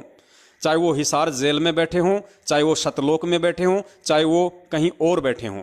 और यदि 2 दिन 4 दिन के लिए मैं उनसे दूर हो गया, घर आ गया सत्संग छोड़ के, तो सदा मेरा ध्यान, मेरी सोच वो मेरी दिव्य दृष्टि है, जो मैं अपने मन में अपने गुरुदेव की जो कल्पना मैंने बना रखी है कि गुरुदेव जी इस समय क्या कर रहे होंगे, इस समय गुरु जी सत्संग कर रहे होंगे, इस समय गुरु जी भक्तों को आशीर्वाद दे रहे होंगे, इस समय गुरु जी भंडारा कर रहे होंगे। यानी हमेशा पल पल उस गुरु का ध्यान रहे, हमेशा वही दिव्य दृष्टि है पुण्यात्माओं, वही दूरदृष्टि है। और हमने कोई चांद तारे नहीं देखने ये दिव्य दृष्टि लेके, हमने नहीं देखनी ये सारी चीजें, वही दिव्य दृष्टि है। मतलब 24 घंटे तुम्हारा ध्यान अपने सतगुरु के चरणों में लगा रहे। मिले तो दंडवत बंदगी, नहीं तो पल पल ध्यान लगाओ। पल पल ध्यान लगाने का मतलब है, पहली बात तो हमें गुरु जी ने जो 3 समय की आरती दी है, हम वो आरती करें। तो आरती करेंगे तब तक हमें अपने परमात्मा का ध्यान रहेगा, क्योंकि परमात्मा की दी हुई है, हम परमात्मा की महिमा का जो है बखान कर रहे हैं। तो जब तक हम आरती कर रहे हैं तब तक हम परमात्मा का ही हम गुणगान कर रहे हैं, पल पल उसका ध्यान लगा रहे हैं। फिर जैसे ही हमें समय मिला हम परमात्मा का प्रथम मंत्र करने बैठ गए तो परमात्मा का ही ध्यान लगा रहे हैं। फिर हम सतनाम का जाप करने लग गए, फ्री हुए तो फिर हम वो परमात्मा का ध्यान लगा रहे हैं। हमारी सुरती उस परमात्मा में है, हमारे गुरुदेव में है, हमारी दूरदृष्टि उस परमात्मा को ध्यान दे रही है, परमात्मा को देख रही है।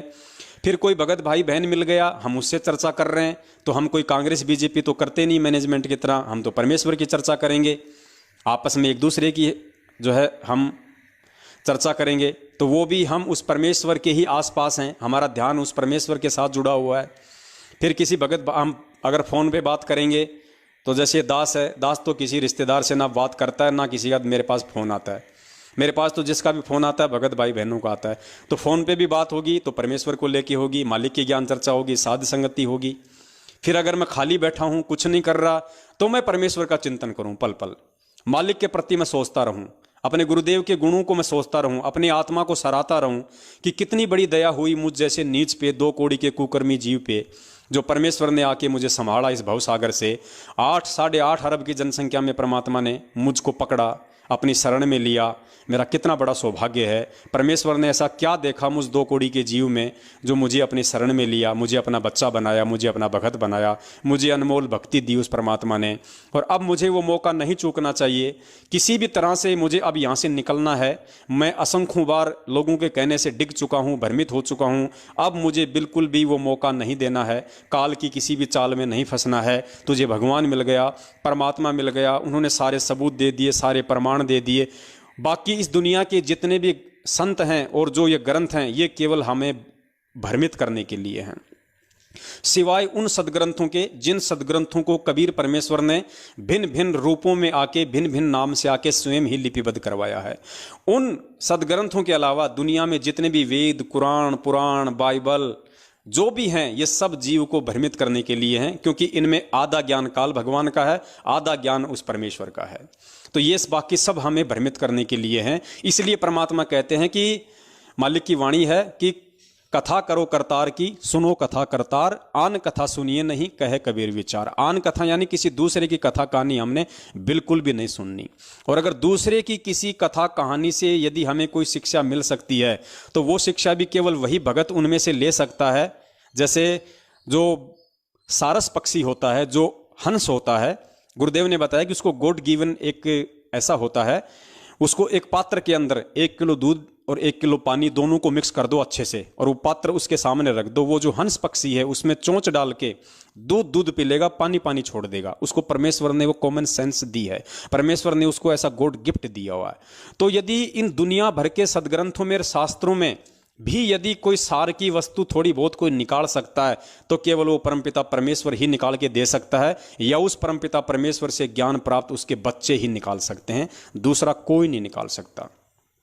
तो इस प्रकार पुण्यात्माओं, जब उस स्थिति में भगत आ जाएगा और जब वो अपने परमपिता परमेश्वर को ही अपना सब कुछ मानेगा, उसी को अपना भगवान मानेगा, अपना इष्ट मानेगा कि यही परमात्मा है जो असंख्य रूप धारण करके भिन्न भिन्न समय में अपनी लीलाएं करते रहते हैं, इनके अलावा इनके ज्ञान की कोई छींट भी नहीं मार सकता। यहाँ पे इस कबीर परमेश्वर के अलावा उस सतलोक की सृष्टि रचना तो छोड़ो, सतलोक की ABCD भी कोई यहाँ आके नहीं बता सकता, किसी की औकात नहीं है।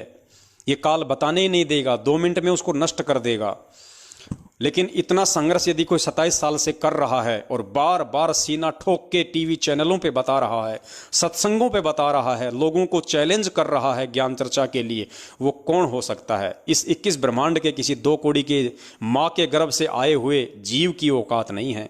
ये स्वयं कबीर परमेश्वर हैं जिन्होंने माँ के गर्भ से दिखावटी रूप में आने की लीला की। ये प्रकट ही होते हैं और 8 सितंबर 1951 को ये प्रकट ही हुए हैं काल भगवान को धोखा देने के लिए और यहाँ की जीव आत्माओं को ज्ञान आधार से अपनी पहचान करवाने के लिए कि मैं कौन हूँ।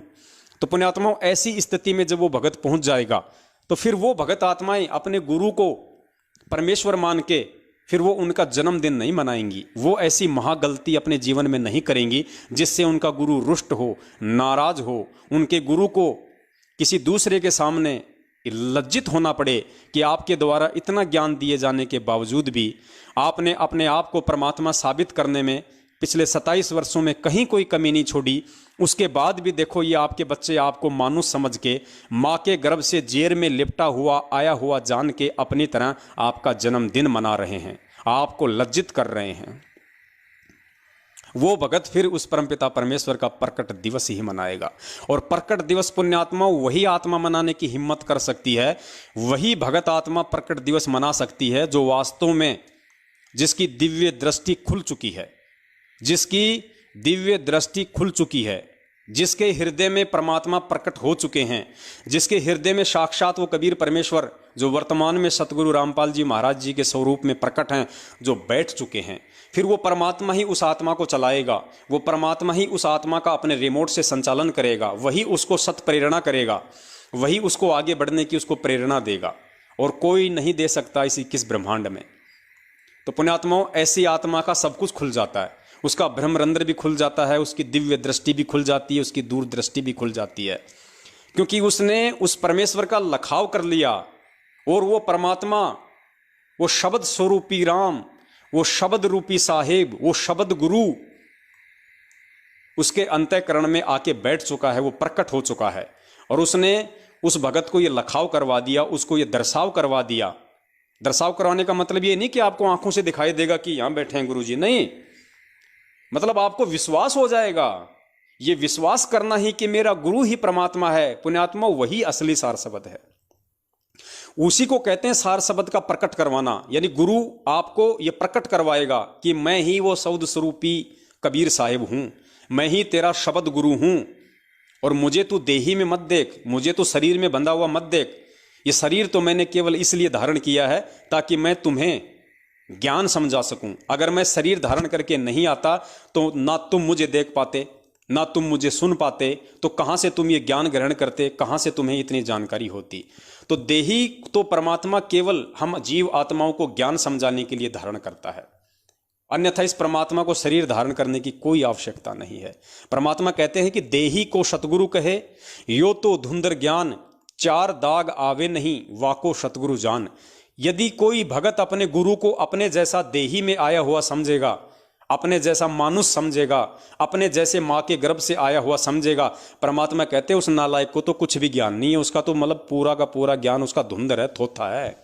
देही को सतगुरु कहे, यानी शरीर को अगर कोई सतगुरु समझता है, गुरु समझता है, तो परमेश्वर कहते हैं देही को सतगुरु कहे, उसका धुंधर ज्ञान, और 4 दाग आवे नहीं, वाको सतगुरु जान। वो परमात्मा इस तरीके से नहीं आता जैसे कोई अंडे से पैदा हो रहा है, कोई जेर से पैदा हो रहा है, कोई वैसे उद्भुज तरीके से पैदा हो रहा है, कोई अपने आप पैदा हो जाता है जैसे बरसात में चींटियां पैदा हो जाती हैं। तो ये 4 प्रकार की ये क्रिया बताई हैं। तो परमात्मा कहते हैं कि सतगुरु उन क्रियाओं से होके नहीं आता और जो उन क्रियाओं से होके आया हुआ अपने गुरु को मानता है और अपने जैसा शरीर में आया हुआ मानता है, परमात्मा कहते हैं उस नालायक को तो कुछ भी ज्ञान नहीं है। तो पुण्यात्माओं, हम सत्सेवक तो परमपिता परमेश्वर के आशीर्वाद से पिछले 2 साल से परमात्मा का प्रकट दिवस ही मना रहे हैं। जिस समय तो सतलोक आश्रम मैनेजमेंट हरियाणा वालों को और परमपिता परमेश्वर सतगुरु रामपाल जी महाराज जी के कलयुगी बेटा बेटी भाई बंधु रिश्तेदार जवाई किसी को भी इस बात की सौपन में भी भनक नहीं थी कि हमें सतगुरु का प्रकट दिवस भी मनाना चाहिए।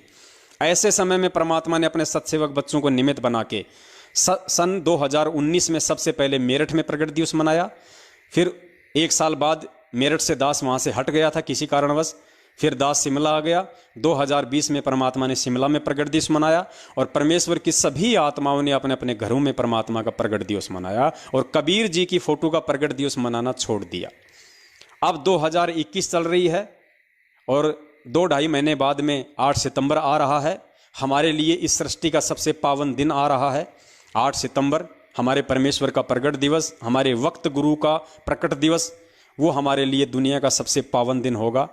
तो पुण्यात्माओं, जो आत्माएं सतगुरु का प्रकट दिवस मनाना शुरू कर चुकी हैं, ज्ञान आधार से, देखा देखी से नहीं, अंतःकरण से अपने गुरु को परमेश्वर मान के, उनको जान के, उनको पहचान के, हर तरीके से जो उनका प्रकट दिवस मना रही हैं कि सतगुरु तो प्रकट ही होता है। ना सतगुरु जननी जनै जाके माना बाप, पिंड ब्रह्मंड से रहित है जहाँ वहाँ ना वहाँ तीनों ताप। अगर मैं अपने गुरु को सतगुरु कहता हूँ, परम पूज्य सतगुरु रामपाल जी महाराज जी को यदि मैं अपनी जुबान से सतगुरु कहता हूँ, तो मैं इस जुबान से दोगले काम नहीं कर सकता। दोगला कैसे?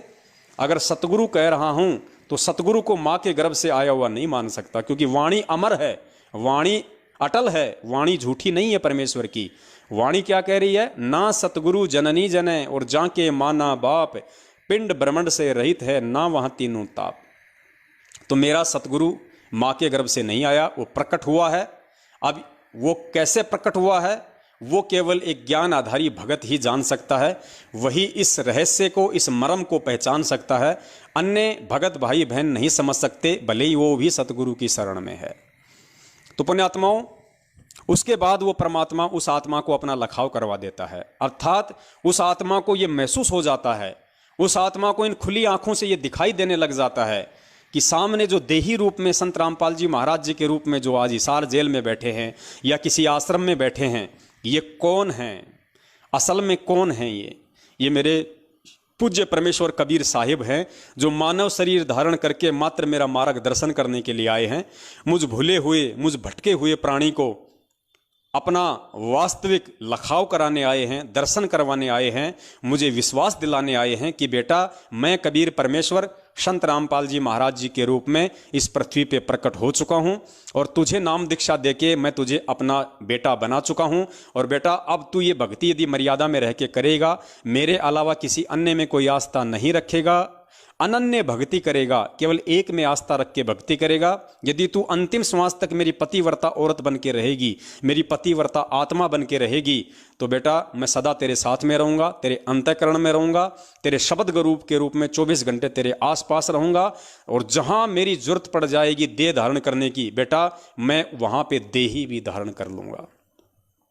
तो पुण्यात्माओं, सतगुरु का वास्तव में समझ में आ जाना, आप ध्यान देना इस चीज पे कि सार शब्द क्या है, सार शब्द का प्रकट होना क्या है।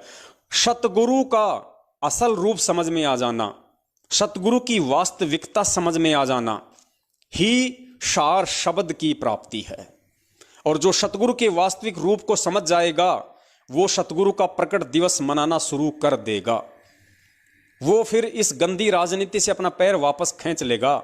अगर कोई उसका भगत भी इस तरह की गंदी बातें करेगा, राजनीति वाली, आरक्षणबाजी वाली, गुंडों की सीबीआई जांच वाली, कुपात्रों को ज्योति पाठ दान धर्म देने वाली, अन्य किसी प्रकार से भक्तों को भ्रमित करने वाली, नित नए पीले पर्चों के माध्यम से भगत समाज को भ्रमित करने वाली, वो व्यक्ति उससे नफरत करने लगेगा ज्ञान आधार से, कि ये व्यक्ति गुरु के ज्ञान आधार पे नहीं चल रहा है, भले ये मेरा भगत भाई है और आज के बाद इससे मेरा किसी प्रकार का कोई रिलेशन नहीं है, चाहिए मेरा खुद का बाप ही क्यों ना हो, चाहिए मेरा खुद का भाई क्यों ना हो। अगर ये गुरु के ज्ञान आधार से नहीं चल रहा है तो इससे मेरा किसी प्रकार का कोई भी आध्यात्मिक रिश्ता नहीं है।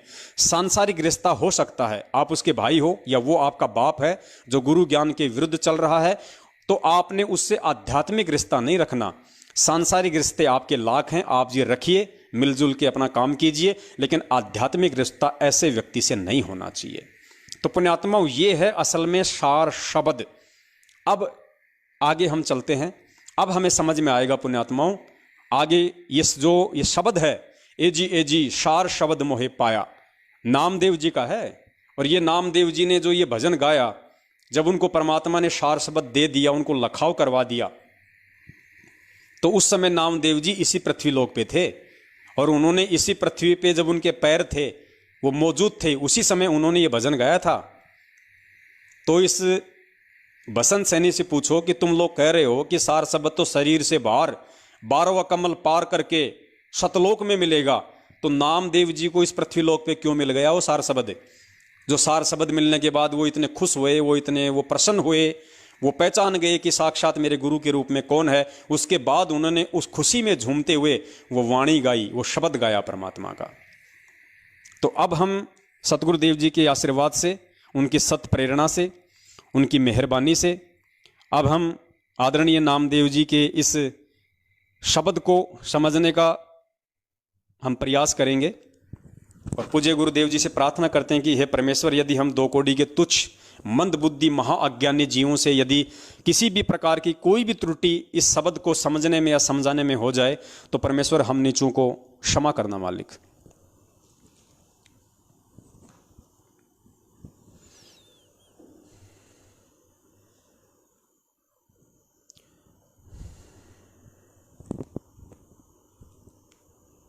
नामदेव जी फिर खुशी से फूले नहीं समाते हैं जब उनको सही ज्ञान मिला।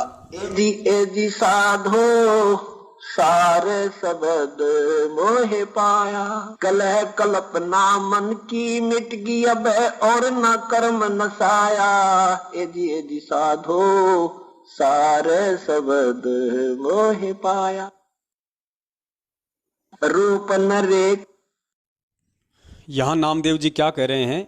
एजी साधो सार शब्द मोहे पाया, सार शब्द मोहे पाया, यानी मैंने उस सार शब्द को पा लिया, मैंने सतगुरु के उस असली रूप को, असली स्वरूप को पा लिया, लख लिया, खुशी से कह रहे हैं।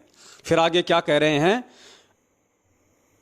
कलह कल्पना मन की मिटगी, यानी मेरे मन में उस सार शब्द से पहले अपने सतगुरुदेव जी का जो निज रूप है, जो शब्द रूप है, वो शब्द रूप देखने के बाद, उस निज रूप को पहचानने के बाद, उस निज रूप के दर्शन करने के बाद, मेरे मन में उससे पहले जितनी भी जो कलह और तरह तरह की जो कल्पनाएं जो मेरे मन में उठा करती थी, जो शंकाएं कभी कभी हुआ करती थी, वो सारी मेरी वो कलह कल्पना मेरी सब मिट गई।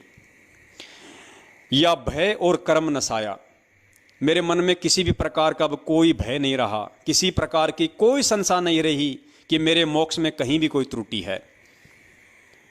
भय और कर्म नसाया, यानी उस परमेश्वर ने मेरे सभी कर्मों को काट दिया। जो कर्म इस भव सागर में बांधे रखने के लिए, 84 लाख योनियों में मेरी चक्री बंधाए रखने के लिए इस काल भगवान ने जिन जिन कर्मों को मेरे ऊपर लाद रखा था, जिन कर्मों में उसने मुझे बांध रखा था, बेटा बेटी के कर्म में, माता पिता के कर्म में, सांसारिक काम धंधों के कर्म में, रिश्तेदारियों के कर्म में, लेन देन के कर्म में, तो मालिक कहते हैं कि वो सारी वो कलह कल्पना मन की मिट गई, ये भय और कर्म नसाया। एजी साधो सार शब्द मोहे पाया, यानी परमेश्वर ने मुझे हर तरीके से बंधन मुक्त कर दिया। उस बंदी छोड़ने, वो सार शब्द देकर, अपना निज रूप का लखाव करवाकर, भक्ति की जो क्रियाएं हैं उनसे मुझे परिपूर्ण करके परमात्मा ने हर तरीके से मेरी शंकाओं का समाधान कर दिया। आया रूप नरेक कछु नहीं वाक, सो हम ध्यान लगाया। अजर अमर अविनाशी देखे, सिंध सरोवर नाया। साधो सारे शब्द मोहे पाया, रूप न रेख कछु नहीं वाक, सो हम ध्यान लगाया। अजर अमर अविनाशी देखे, सिंध सरोवर नाया। साधो सारे शब्द मोह पाया। अब आगे नामदेव जी क्या कह रहे हैं? रूप ना रेख कछु ना वाकै, सो हम ध्यान लगाया। नामदेव जी कह रहे हैं कि जब उस परमेश्वर से प्राप्त उस मंत्र का जब मैंने ध्यान लगाया तो मुझे पता चला कि वो तो शब्द स्वरूपी राम है, वो तो शब्द स्वरूपी परमेश्वर है। रूप ना रेख कछु ना वाके, उसका कोई रंग नहीं है, उसका कोई रूप नहीं है। वो जब चाहे जैसा रूप बना ले, वो जब चाहे जैसा रंग बना ले, जब चाहे जिस उम्र में वो प्रकट हो जाए, वो ऐसा शब्द स्वरूपी परमात्मा है। तो नामदेव जी कहते हैं कि रूप ना रेख कछु ना वाके, सो हम ध्यान लगाया। यानी मुझे इन सब बातों का कब पता चला? जब मुझे सतनाम की प्राप्ति हो चुकी थी, जब मुझे सोहम मंत्र मुझे मिल चुका था, तो उसके बाद मुझे इन सब चीज़ों का मुझे मालूम पड़ा कि रूप ना रेख कछु ना वाके, सो हम ध्यान लगाया। अब पुण्यात्माओं, आज जो पुण्यात्माएं हैं जो परमेश्वर का सतगुरु प्रकट दिवस मना रही हैं, आज उनकी स्थिति ऐसी हो गई है, तभी तो वो परमात्मा का प्रकट दिवस मना रही है। जो प्रकट होगा उसको ना कोई हड्डी होती है, ना कोई अस्थि होती है, ना कोई पंजर होता है। वो 5 तत्व के इस भौतिक शरीर में बंध के नहीं आता। जैसे 650 साल पहले परमात्मा आदरणीय धर्मदास जी को कहा करते थे कि धर्मदास, मैं तेरी तरह हाड़ मास का नहीं हूँ, मैं विदेही हूँ, विदेह, तेरी तरह देही में नहीं हूँ। तो धर्मदास जी ने कहा कि परमात्मा ये कैसे हो सकता है? आप मेरे सामने खड़े हो, मानव शरीर में हो, मेरे जैसे हो, हाड़ मांस वाले हो, आंख नाक कान वाले हो, और आप कह रहे हो कि मैं विदेह हूं। तो परमेश्वर ने कहा कि बेटा यही तो ज्ञान को समझना है। फिर परमेश्वर ने एक वाणी के माध्यम से बताया कि मेरे इस वास्तविक जो स्वरूप को कौन पहचान पाएगा, कौन भगत पहचान पाएगा? वो भगत पहचान पाएगा जिसको सतनाम की प्राप्ति हो चुकी है, जिसको सतनाम मंत्र मिल गया हो, और जो संपूर्ण मर्यादाओं में हो, और जो अपने गुरु को परमात्मा मानता हो, वही भगत समझ पाएगा। क्योंकि पुण्यात्माओं, मुझ पवनदास को अभी तक केवल सतनाम ही मिला हुआ है, सार शब्द की या सार नाम की इस दास पे अभी तक दया नहीं हुई है, इसलिए दास कह रहा है। तो परमात्मा ने कहा कि सतनाम जब जिस आत्मा को मिल जाएगा, और जो मर्यादित आत्मा होगी, वो मेरे वास्तविक रूप और स्वरूप को पहचान लेगी। वो फिर मुझे माँ के गर्भ से आया हुआ नहीं मानेगा। तो पुण्यात्माओं, हम सभी ज़्यादातर सत्सेवक भाई बहनों को सतनाम ही मिला हुआ है, और ज़्यादातर वही भगत भाई बहन परमेश्वर का प्रकट दिवस मना रहे हैं और मनाना शुरू किया है जिनको सतनाम ही मिला हुआ है। अब यहाँ परमेश्वर की ये जो वाणी है, इसको थोड़ा सा हमने ध्यान से समझना होगा। रूप ना रेख कछु ना वाके, यानी परमेश्वर आप और हमारी तरह हाड़ मास का नहीं है। सो हम ध्यान लगाया, इस बात का मालूम नामदेव जी कह रहे हैं मुझे कब पता चला? जब सोहम ध्यान लगाया। सोहम यानी ये सतनाम का एक मंत्र है, जिनको सतनाम मिल चुका है उन भाई बहनों को अच्छे से पता है। यानी जिसको सतनाम मिल चुका होगा, जो सतनाम उपासी होगा, वही आत्मा गुरुदेव कह रहे हैं कि मुझे पहचान सकती है, मुझे जान सकती है। तो पुण्यात्माओं, जिन लोगों को सार नाम तक मिल चुका है और वो भी आज गुरु जी का जन्मदिन ही मना रहे हैं, तो आप जी जान सकते हैं कि उनको सार नाम के नाम पे क्या मिला है। और जो आत्मा सतनाम प्राप्त है और जो वास्तव में मर्यादित है, परमेश्वर के पच्चिनों पे चलने वाली है, गुरु के प्रत्येक वचन पे चलने वाली है, उस सतनाम उपासी आत्मा को परमात्मा ये पहचान करवा देगा, उसके अंतःकरण में ये फिट बैठा देगा कि सतगुरु रूप में मैं खुद कबीर परमेश्वर हूं। यहां परमेश्वर की एक वाणी है जिसका हम हवाला लेंगे, उससे आपको अच्छे से समझ में आएगा कि परमेश्वर क्या कहना चाह रहे हैं। तो मालिक कहते हैं, रूप ना रेख कछु ना वाके, सोहम ध्यान लगाया, अजर अमर अविनाशी देखे, सिंध सरोवर नाया। अजर अमर अविनाशी देखे, यानी मैंने अपने सतगुरु के रूप में उस अजर अमर अविनाशी पुरुष के दर्शन किए। मैंने पहचान लिया कि मेरा सतगुरु अजरो अमर है, स्वयं कबीर परमेश्वर है, वो अविनाशी है, वो कभी नाश में नहीं आता, उसका कभी विनाश नहीं होता।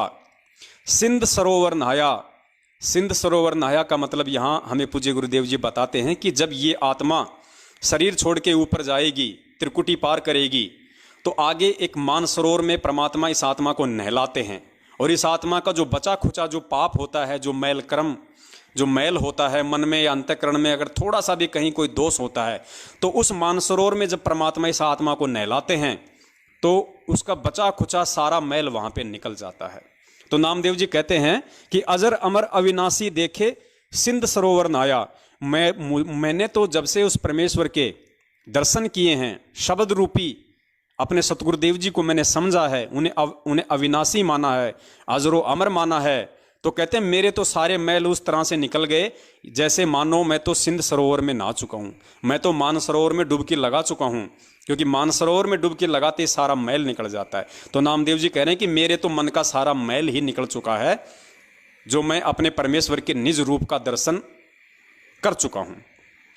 तो यहां पे वो वाणी आप सुनिए अब परमपिता परमेश्वर सतगुरु रामपाल जी महाराज जी के मुख कमल से, कि अगर कोई मर्यादित भगत होगा तो सतनाम लेने के कुछ समय बाद उसको परमात्मा ये दिखा देगा, उसको परमात्मा ये महसूस करवा देगा कि बेटा मैं ही कबीर परमेश्वर हूं।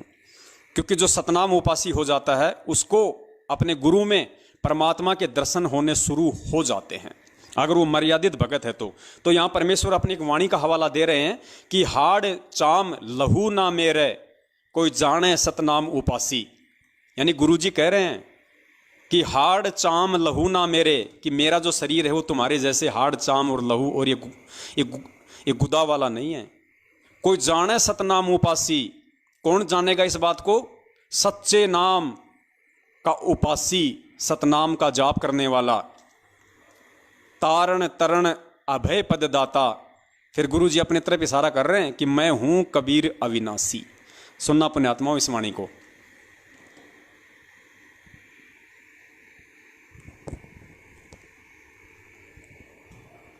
हाड चाम लहू ना मेरे कोई जाने सतनाम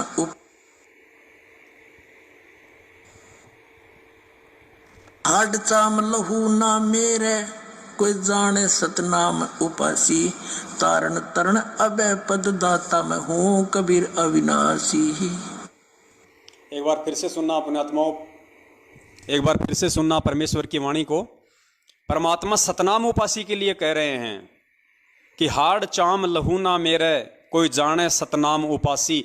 यानी जिस आत्मा को सतनाम भी मिल चुका होगा, ये इतने अनमोल मंत्र हैं पुण्यात्माओं, ये इतने जबरदस्त मंत्र हैं, लेकिन ये मंत्र काम उसी आत्मा पे करेंगे, ये मंत्र अपना असर उसी समय करेंगे जब आप मर्यादाओं में रहोगे और जब आप अपने गुरु पे तन मन धन से आश्रित हो जाओगे। आप किसी भी थर्ड पर्सन की बातों में नहीं आओगे, ना उनके बेटे की जो कि कॉल एजेंट होते हैं, ना उनकी बेटी की, ना उनकी पत्नी की, ना उनके माँ की, ना उनके बाप की, ना उनके भाई की, ना बंधुओं की, ना रिश्तेदारों की, ना जवाई की, ना किसी स्टेट कोऑर्डिनेटर की, ना किसी नामदान संचालक की। जब आप परमेश्वर के सत्संगों के आधार से चलोगे और परमेश्वर के कहे गए प्रत्येक वचन को अजरो अमर मानोगे, सत्य मानोगे और प्रत्येक मर्यादाओं में रहोगे पुण्यात्मा, उसके बाद में परमात्मा दिव्य दृष्टि खोल देता है। ये मैनेजमेंट वाले तो कहते हैं कि सार शब्द लेने के बाद में दिव्य दृष्टि खुलेगी और हम ब्रह्मांड में देखेंगे कि वहां पे क्या हो रहा है, कौन सी अप्सरा नाच रही है, उसने कितने कपड़े पहन रखे हैं। हमने वो नहीं देखने भाई, हमें परमेश्वर जो दिखाएंगे वो हमें सतनाम में ही दिखा देंगे। और दिखाने का मतलब पुण्यात्मा दास ने आपको बता दिया कि आपको ऐसा दिखाई नहीं देगा कि ये गुरुजी बैठे हैं। मतलब आप साध संगति कर रहे हो, आपको सतनाम मिला है या आपको प्रथम नाम मिला है और आपको भली बातें समझ में आ चुका है ज्ञान आधार से कि वास्तव में मेरे गुरुजी स्वयं कबीर परमात्मा है और ये भगवान है। ये परमात्मा की वाणियाँ ये अटल हैं, ये झूठी नहीं हो सकती कि ना सतगुरु जननी जने जाके माना बाप। तो मेरा जो सतगुरु है संत रामपाल जी महाराज, और यदि मैं उनको सतगुरु कहता हूं तो मुझे वास्तव में अपने मन में ये बात हृदय में समानी पड़ेगी, जमानी पड़ेगी कि मेरा गुरु माँ के गर्भ से नहीं आया और वास्तव में मुझे अपने परमेश्वर का प्रगट दिवस ही मनाना चाहिए और उनके अलावा मुझे किसी अन्य में परमात्मा नहीं देखना चाहिए कि भाई सतलोक में कोई कबीर परमात्मा बैठा है या गुरु जी तो उनका भेजा हुआ संत है। ऐसा भी यदि हमने मन में सोच लिया तो भी हम धोखा खा जाएंगे। तो ये सारी बातें जब एक भगत के दिमाग में समा जाएंगी, इन बातों को लेके जब वो चिंतन मनन करने लग जाएगा, पुण्यात्मा सोच लेना कि परमात्मा उसके अंतःकरण में बैठ चुके हैं। परमात्मा ने उसकी वो दृष्टि खोल दी।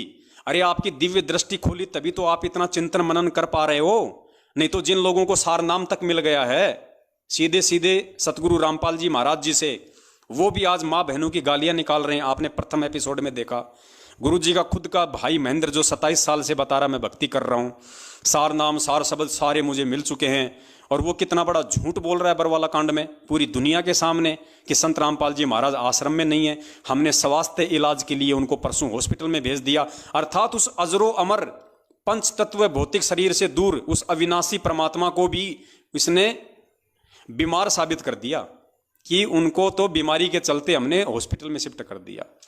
तो पुण्यात्माओं, इनकी दिव्य दृष्टि ना खुली है ना इनकी कभी खुलने वाली है, ये तो उसकी खुलेगी जो परमेश्वर का हंस होगा।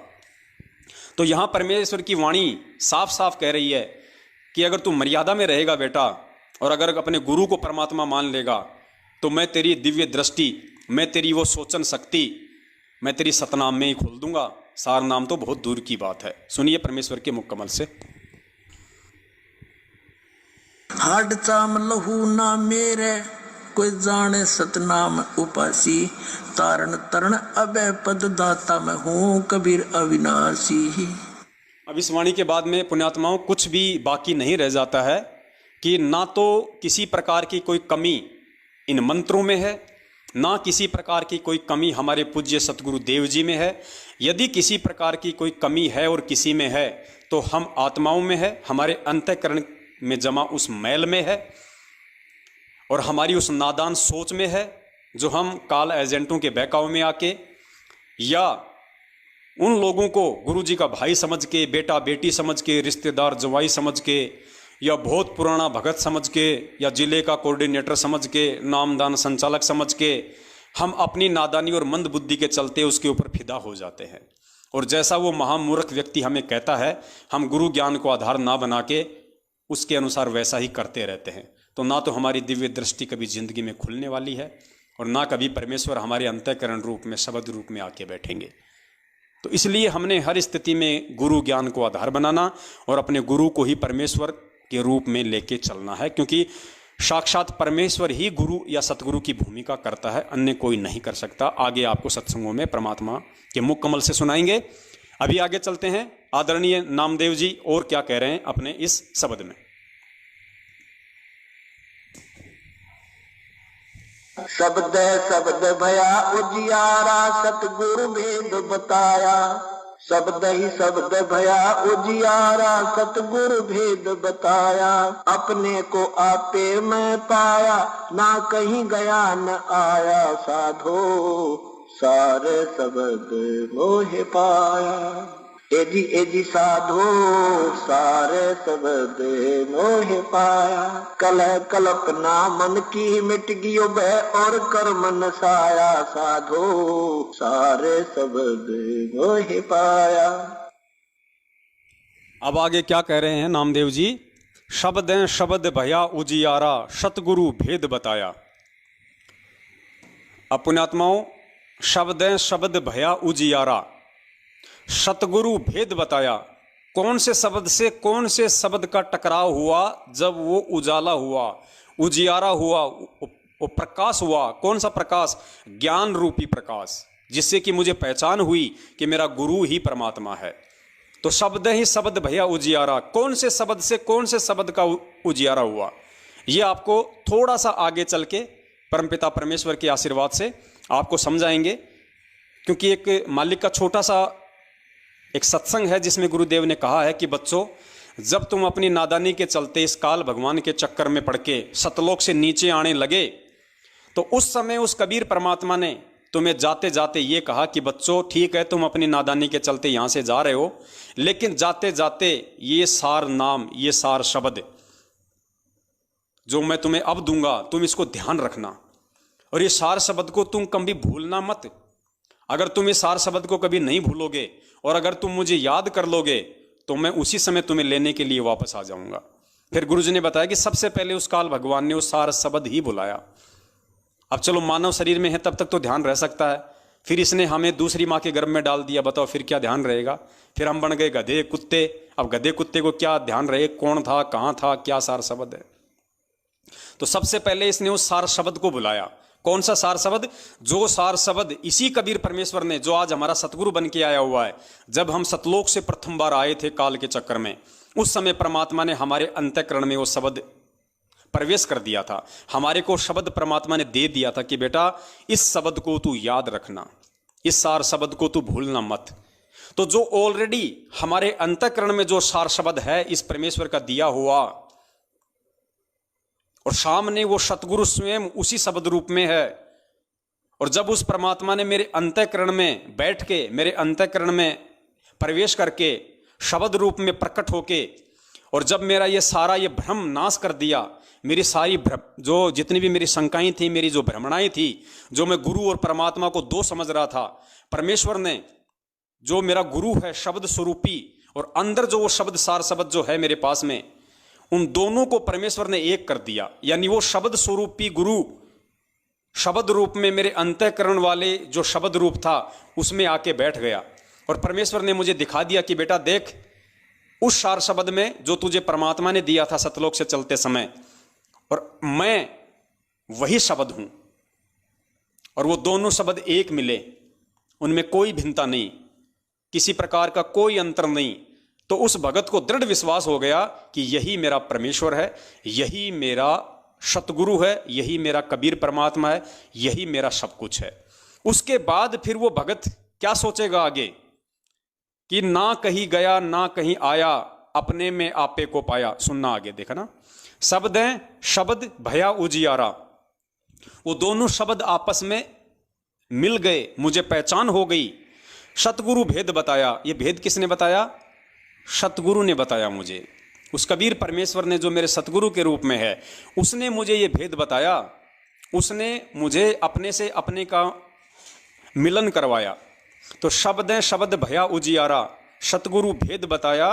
फिर आगे क्या कहते हैं? अपने को आपे में पाया, ना कहीं गया ना कहीं आया। अपने को आपे में पाया, अपना कौन है पुण्यात्माओं? यहां पे इस जीव आत्मा का अपना कौन है? क्योंकि ये शरीर को लेके वाणी नहीं है, ये आत्मा और परमात्मा को लेके वाणी है। तो आत्मा कह रही है कि अपने को आपे में पाया। इस आत्मा का अपना कौन है? वो परमात्मा जो सतगुरु रूप में धरती पे आया हुआ है।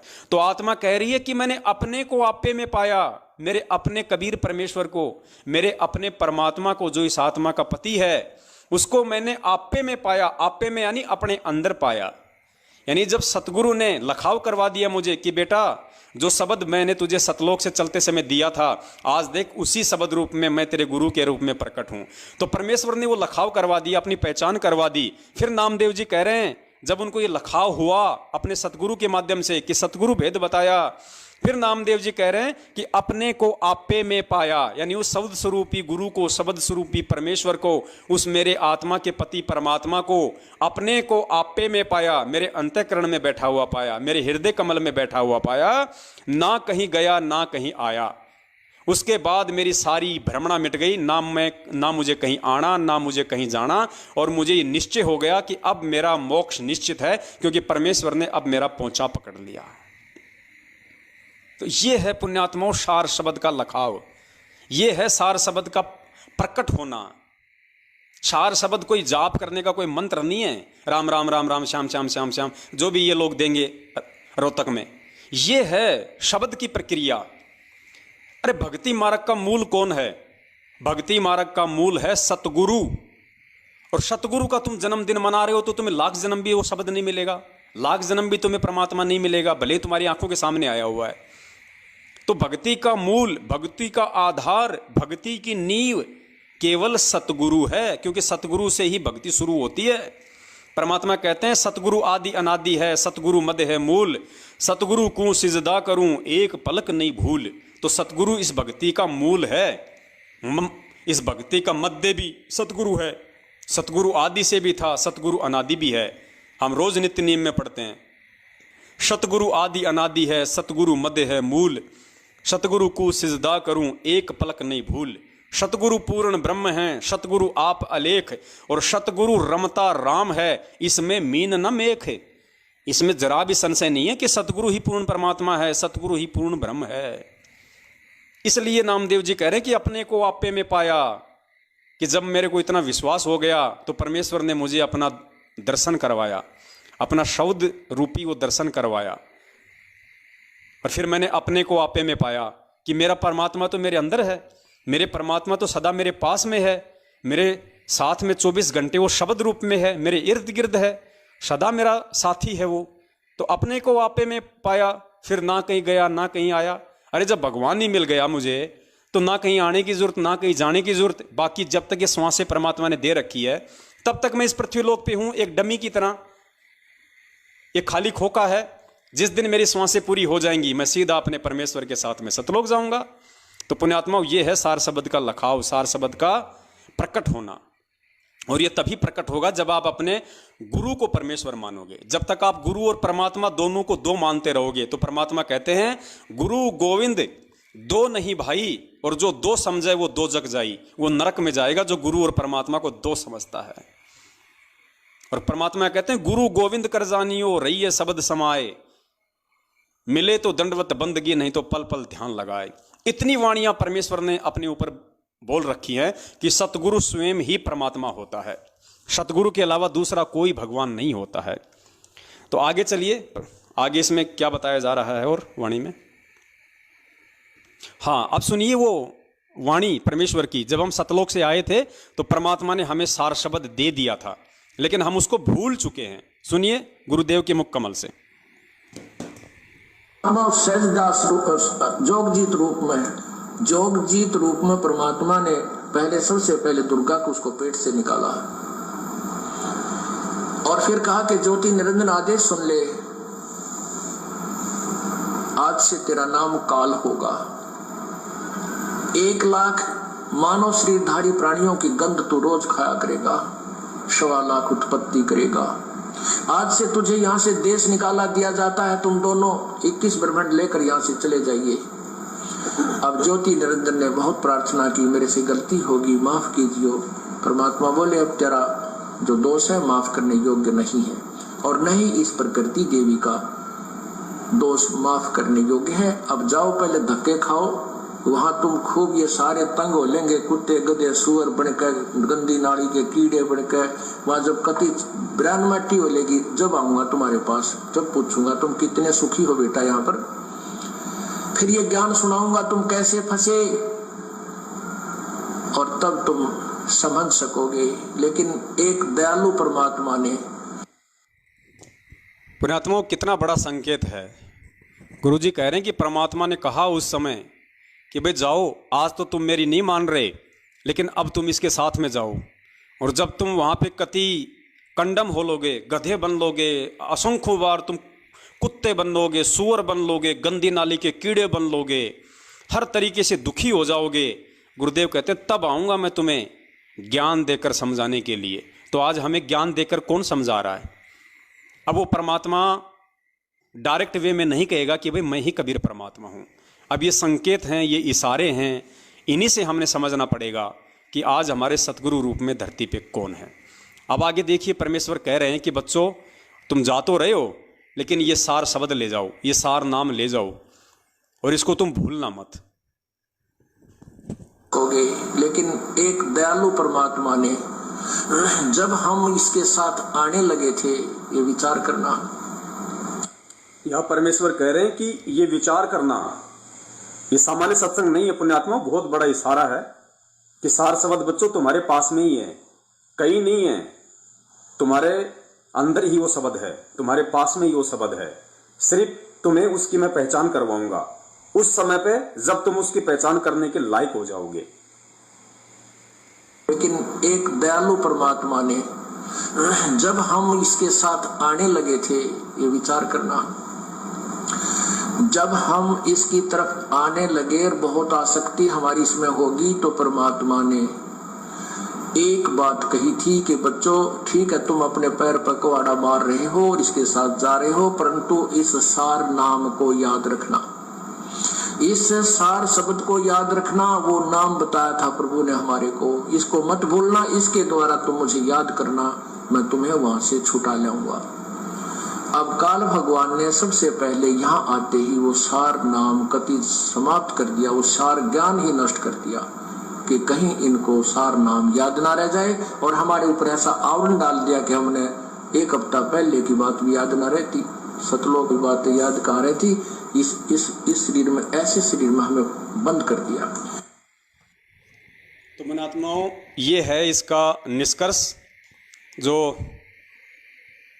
नामदेव जी अपने शब्द में कह रहे हैं कि शब्द है शब्द भया उजियारा। जो शब्द स्वरूपी आज इस पृथ्वी पे मेरे सतगुरु के रूप में, मेरे गुरु के रूप में जो प्रकट है, और जो शब्द सतलोक से आते समय इसी दयालु परमात्मा ने मुझे दिया था, जिसको मैं भूल चुका हूँ, वो दोनों शब्द आज आपस में मिल गए मेरे अंतःकरण में और मुझे पहचान करवा दी मेरे सतगुरु ने।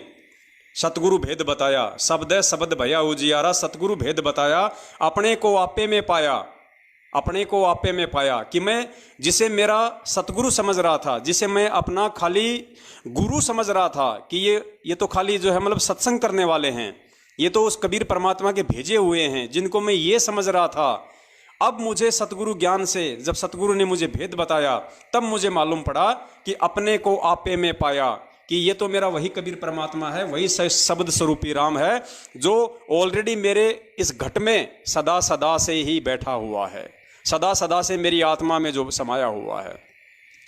तो अपने को आपे में पाया, ना कहीं गया ना कहीं आया, कि मैंने तो अपनी आत्मा में उस अपने अंतर्यामी कबीर परमेश्वर को ही बैठा हुआ पाया। आगे चलिए पुण्यात्माओं, नामदेव जी की वाणी का अगला हिस्सा। जो कामनी कंठ का हीरा आभूषण बिसराया, जो कामनी कंठ का हीरा आभूषण बिसराया, संग की सहेली वेद बताया, यो जीव का भरम नसाया, साधो सारे शब्द मोह पाया। एदी साधो सारे शब्द मोह पाया, कलह कल्पना मन की मिट गई उबह और कर्म नसाया, साधो सारे शब्द मोह पाया। अब क्या कह रहे हैं? जो कामिनी कंठ का हीरा आभूषण बिसराया। जैसे कोई औरत है जिसने अपने गले में कीमती हार पहन रखा है, हीरा पहन रखा है अपने गले में, अपने कंठ में, तो परमात्मा कहते हैं जो कामिनी कंठ का हीरा आभूषण बिसराया, और अचानक से उसको भूल पड़ गई कि मेरा हीरा कहाँ चला गया, मेरा वो बेशकीमती जो मैंने अपने गले में जो हीरा पहन रखा था वो कहाँ चला गया। और वो इधर उधर उस अनमोल वस्तु को ढूंढने में लग जाती है कि वो तो बहुत कीमती था भाई, इतना अनमोल था, और मुझे मेरे पति ने बड़े प्यार से दिया था, बड़े बड़े प्रेम से मुझे वो तोहफे में दिया था, और वो चिंतित हो जाती है कि कहाँ गया मेरा हीरा, कहाँ गया मेरा हीरा। तो परमात्मा कहते हैं जो कामिनी कंठ का हीरा आभूषण बिसराया। ठीक इसी प्रकार पुण्यात्माओं, वो अनमोल हीरा, वो अनमोल जड़ी बूटी जो परमेश्वर ने हमें सतलोक से आते समय दी थी, उसको यहाँ इस काल लोक में आके हम उसको भूल बैठे, हमने उसको बिसरा दिया। फिर वो हमारे को किसने याद दिलाया? जो कामिनी कंठ का हीरा आभूषण बिसराया, संग की सहेली भेद बताया, जो जीव का भरम नसाया। संग की सहेली भेद बताया। फिर उस औरत की कोई सहेली जो उसके पास में खड़ी हो या आई हो और वो कहे कि क्या ढूंढ रही है, वो कहे कि भाई मेरा हीरा गुम गया, मेरा हीरा गुम गया, बहुत अनमोल था। और वो जो सहेली है जो उस हीरे को देख पा रही है, उसको खुद को दिखाई नहीं दे रहा लेकिन उसकी सहेली देख रही है, फिर उसकी सहेली हंसेगी और क्या कहेगी? ए नालायक, हे मंदबुद्धि, हे बावड़ी, ये देख ये रहा, ये रहा। वो उसको दिखाएगी उसको पकड़ के कि देख ये रहा, ये मंदबुद्धि तू भी कहाँ बावड़ी हो रही है। फिर उसको शांति मिलेगी। और मैं तो सच्ची, तो भाई ये तो कहीं मेरा खो गया, कहीं मेरा गुर गया। फिर उसको कितना आनंद, कितना चैन, कितनी शांति मिलती है उसको जब वो चीज़ वो अपने गले में पाती है। तो ठीक इसी प्रकार पुण्यात्माओं, हम इस परमपिता परमेश्वर कबीर साहिब जी को भूल चुके थे। काल भगवान ने ये सार शब्द जो उस परमेश्वर का वास्तविक रूप है उसको इस काल भगवान ने भुला दिया था। फिर संग की सहेली भेद बताया। फिर हमारे सतगुरु देव जी, वो परमपिता परमेश्वर कबीर साहब स्वयं सतगुरु बन के आया, अर्थात उसने हमारी सहेली बन के फिर उसने हमें उस शब्द की पहचान करवाई, हमें उस शब्द की पहचान करवाई जिस शब्द को हम भूल चुके थे। फिर सारे भ्रम नसाया। फिर उस जीवात्मा का, उस भगत का सारा भ्रम नाश हो गया कि भैया ये तो वही कबीर परमात्मा है जो कबीर परमात्मा को मैं सतलोक में छोड़ के आया था, और जिस कबीर परमात्मा ने सतलोक से आते समय मुझे वो शब्द दिया था जिसको मुझे याद रखना था लेकिन मैं भूल चुका था, ये तो वही कबीर परमात्मा है। फिर उसके सारे भ्रमों का नाश हो जाता है, फिर वो गुरु का जन्मदिन नहीं मनाता, फिर वो गुरु और परमात्मा में भेद नजर नहीं करता, फिर वो गुरु अपने गुरु को और परमात्मा किसी और को नहीं मानता, उसका सारा भ्रम नाश हो जाता है। और जब उसको वो भूली हुई वस्तु परमात्मा उसको दिखा देता है, उसको लखाव करा देता है उस शब्द का, वो शब्द उसको परमात्मा प्रकट करवा देता कि बेटा देख ये बैठा मैं तेरे हृदय में, और मैं वो ही हूँ जो सतलोक से आते समय भी शब्द रूप में तेरे साथ में था। नहीं बेटा, तेरे को ये काल जो है तेरे को कहीं का नहीं छोड़ता, तेरे को ये मानव जन्म भी नहीं देता, ये मेरी दया से, क्योंकि मैं तेरे अंतःकरण में उसी समय बैठ गया था, सतलोक से आते समय तेरी आत्मा में उसी समय बैठ गया था। और पुण्य बच्चा, अब जिसके हृदय में मैं परमात्मा बैठ जाऊं उसको कौन गधा कुत्ता सूअर बना दे, फिर उसको तो मानव जन्म देना ही पड़ेगा, उसको तो मानव जन्म एक देना ही पड़ेगा। इसलिए इस काल की ये मजबूरी थी कि इसने परमेश्वर की प्रेरणा से हमारे को एक मानव जन्म दिया, और इसी मानव जन्म में हम परमेश्वर को पहचान पाते हैं। साधो सारे शब्द मोह पाया। आगे देखिए क्या कह रहे हैं नामदेव जी। जैसे मृगनाभि कस्तूरी बन बन डोलत धाया, जैसे मृगनाभि कस्तूरी बन बन डोलत धाया, नासा श्वास वही जब आगव उल्ट निरंतर आया, साधो सारे शब्द मोह पाया। एजी साधो सारे शब्द मोह पाया, कलह कल्पना मन की मिट गियो बह और कर्मन साया, साधो सारे शब्द मोह पाया। आगे इसमें परमेश्वर बता रहे हैं कि जैसे मृग नाभि कस्तूरी जो बन बन डोलत धाया, जिस प्रकार एक हिरण होता है उसकी नाभि में वो कस्तूरी होती है जिसकी महक उसको आती रहती है, और वो सोचता है कि महक कहाँ से आ रही है, ये महक कहाँ से आ रही है। नासा श्वास वही जब आ गए वो उल्ट निरंतर आया, और किसी व्यक्ति ने उसकी गर्दन को पकड़ के और उसके नीचे कर दिया उसकी नाभि की तरफ, और जब उसकी नाक उस कस्तूरी के पास पहुंची और जब वापस उसने श्वास ली तो उसको मालूम पड़ा रहे ये नाभि, ये कस्तूरी तो मेरी नाभि में है और ये महक तो यहां से आ रही है। फिर उसका सारा भ्रम समाप्त हो गया, उसका यहां से वहां भटकना, वहां से वहां भटकना, वहां छलांग लगाना कि वहां कस्तूरी है, वहां श्वास आ रही है, वहां पे महक आ रही है, उसका सारा भ्रम खत्म हो गया।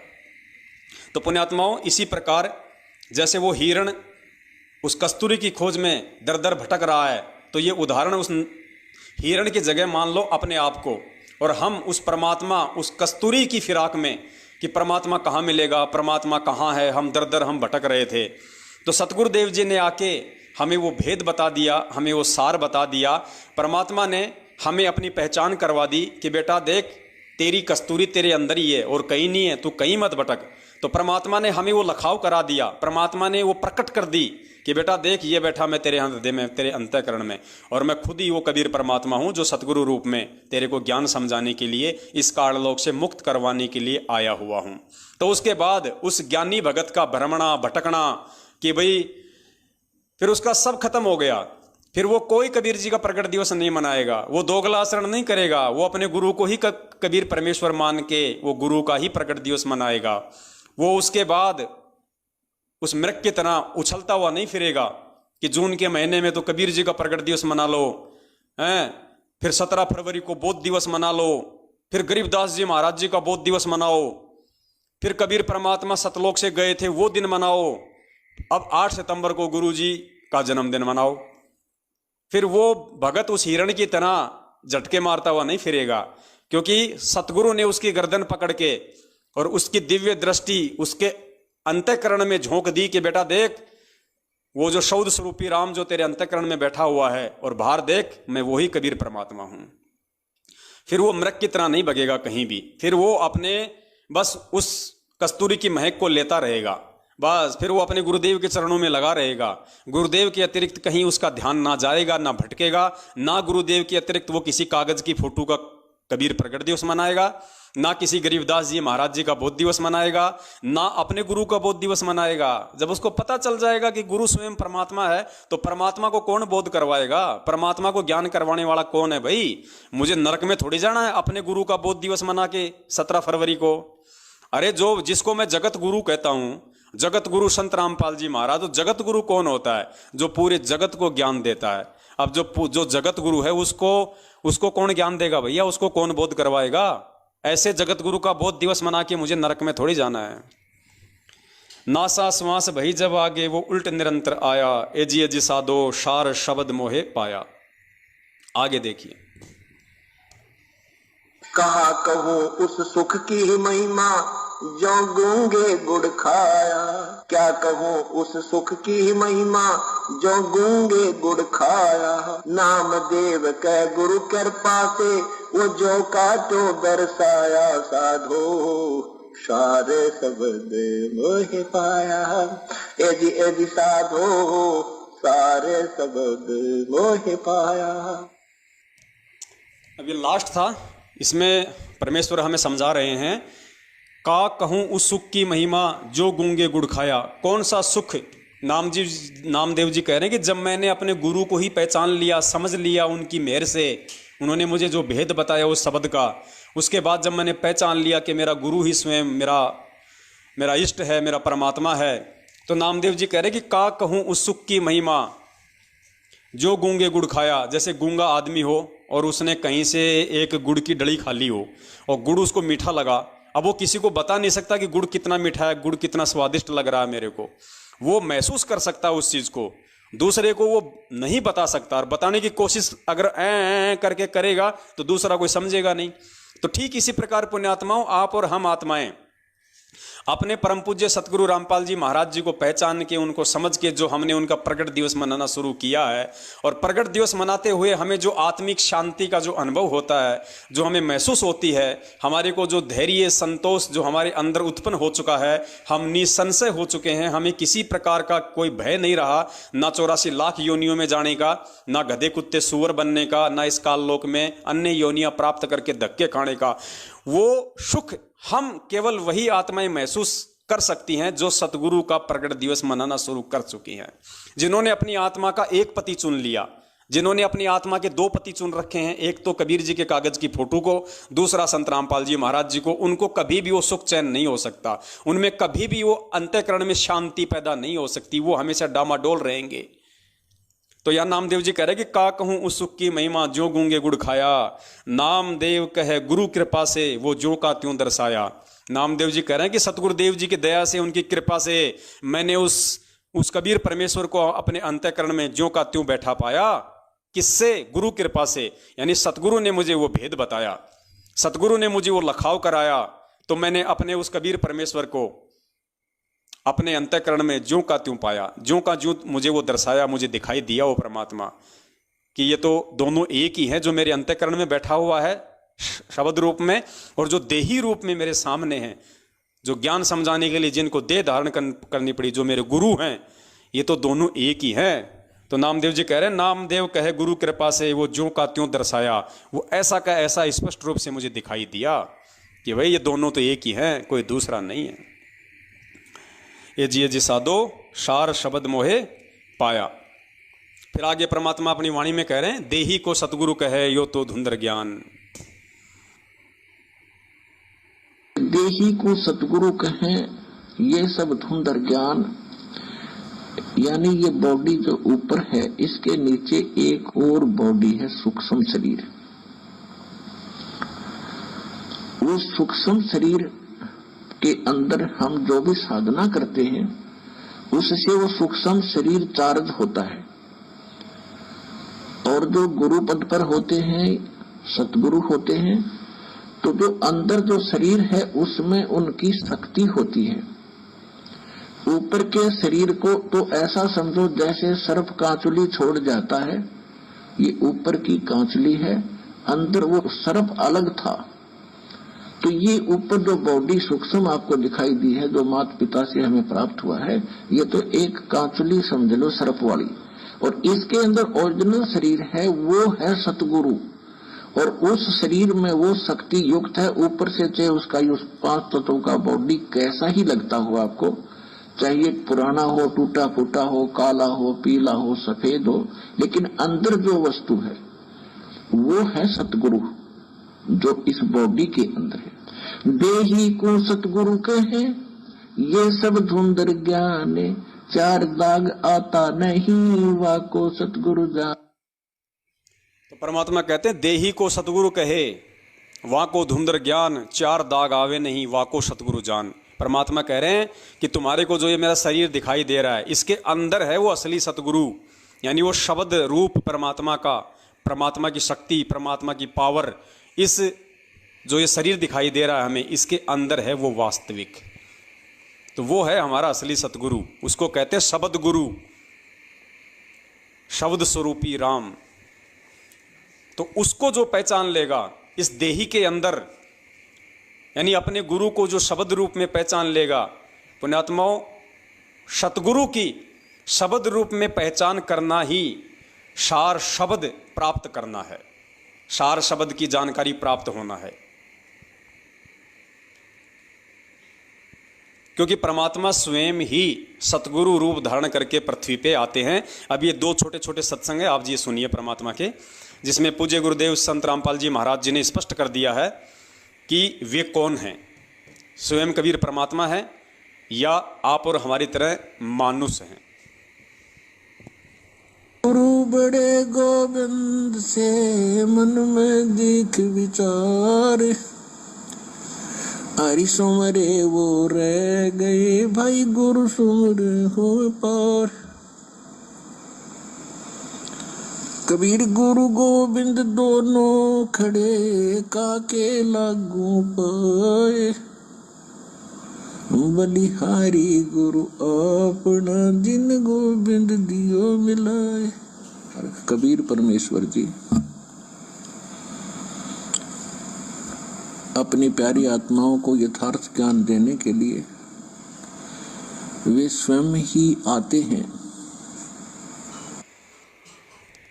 क्या कह रहे हैं पूज्य गुरुदेव जी कि कबीर परमेश्वर अपनी प्यारी आत्माओं को ज्ञान देने के लिए वे स्वयं ही आते हैं। परमात्मा कह रहे हैं वे स्वयं ही आते हैं। तो स्वयं ही आते हैं तो फिर आज कौन है स्वयं? पुण्यात्माओं, इन छोटे छोटे संकेतों को समझना ही तत्व ज्ञान है। आत्माओं को यथार्थ ज्ञान देने के लिए वे स्वयं ही आते हैं, अपने सतलोक से चलकर आते हैं और वो गुरु की भूमिका निभाते हैं। क्योंकि यदि पृथ्वी पर गुरु होते तो परमात्मा को आने की आवश्यकता नहीं थी। पृथ्वी पर गुरु नहीं थे, ये लिटिल नॉलेज वाले गुरु थे, नीम हकीम थे। इन्होंने न तो अपने सदग्रंथों को समझा, इनके पास वो साधना भी नहीं थी जिससे ये कोई अनुभव ठीक कर सके परमात्मा के विषय में। इसलिए गुरु रूप में परमात्मा स्वयं ही आते हैं और वो अपनी महिमा भी बताने की चेष्टा करते हैं कि मैं परमात्मा हूं। लेकिन गुरु रूप में स्वयं परमात्मा ही आते हैं और वो अपनी महिमा बताने की भी चेष्टा करते हैं कि गुरु रूप में मैं खुद परमात्मा ही हूं। क्योंकि गुरुजी सत्संगों में असंख्यों बार जिक्र कर चुके हैं, वाणियों के माध्यम से परमात्मा जिक्र कर चुके हैं कि ना सतगुरु जननी जनय जाके माना बाप। तो इससे क्या समझना चाहिए हमें? फिर गुरुजी ने क्या कहा कि इस पूरी पृथ्वी पे सत्संग करने का अधिकारी केवल कबीर परमात्मा ही है। परमात्मा ही सत्संग किया करते हैं और कोई सत्संग नहीं कर सकता। फिर गुरुजी ने क्या कहा कि सतगुरु की भूमिका खुद कबीर परमात्मा ही निभा सकता है। तो आज सतगुरु की भूमिका में कौन है?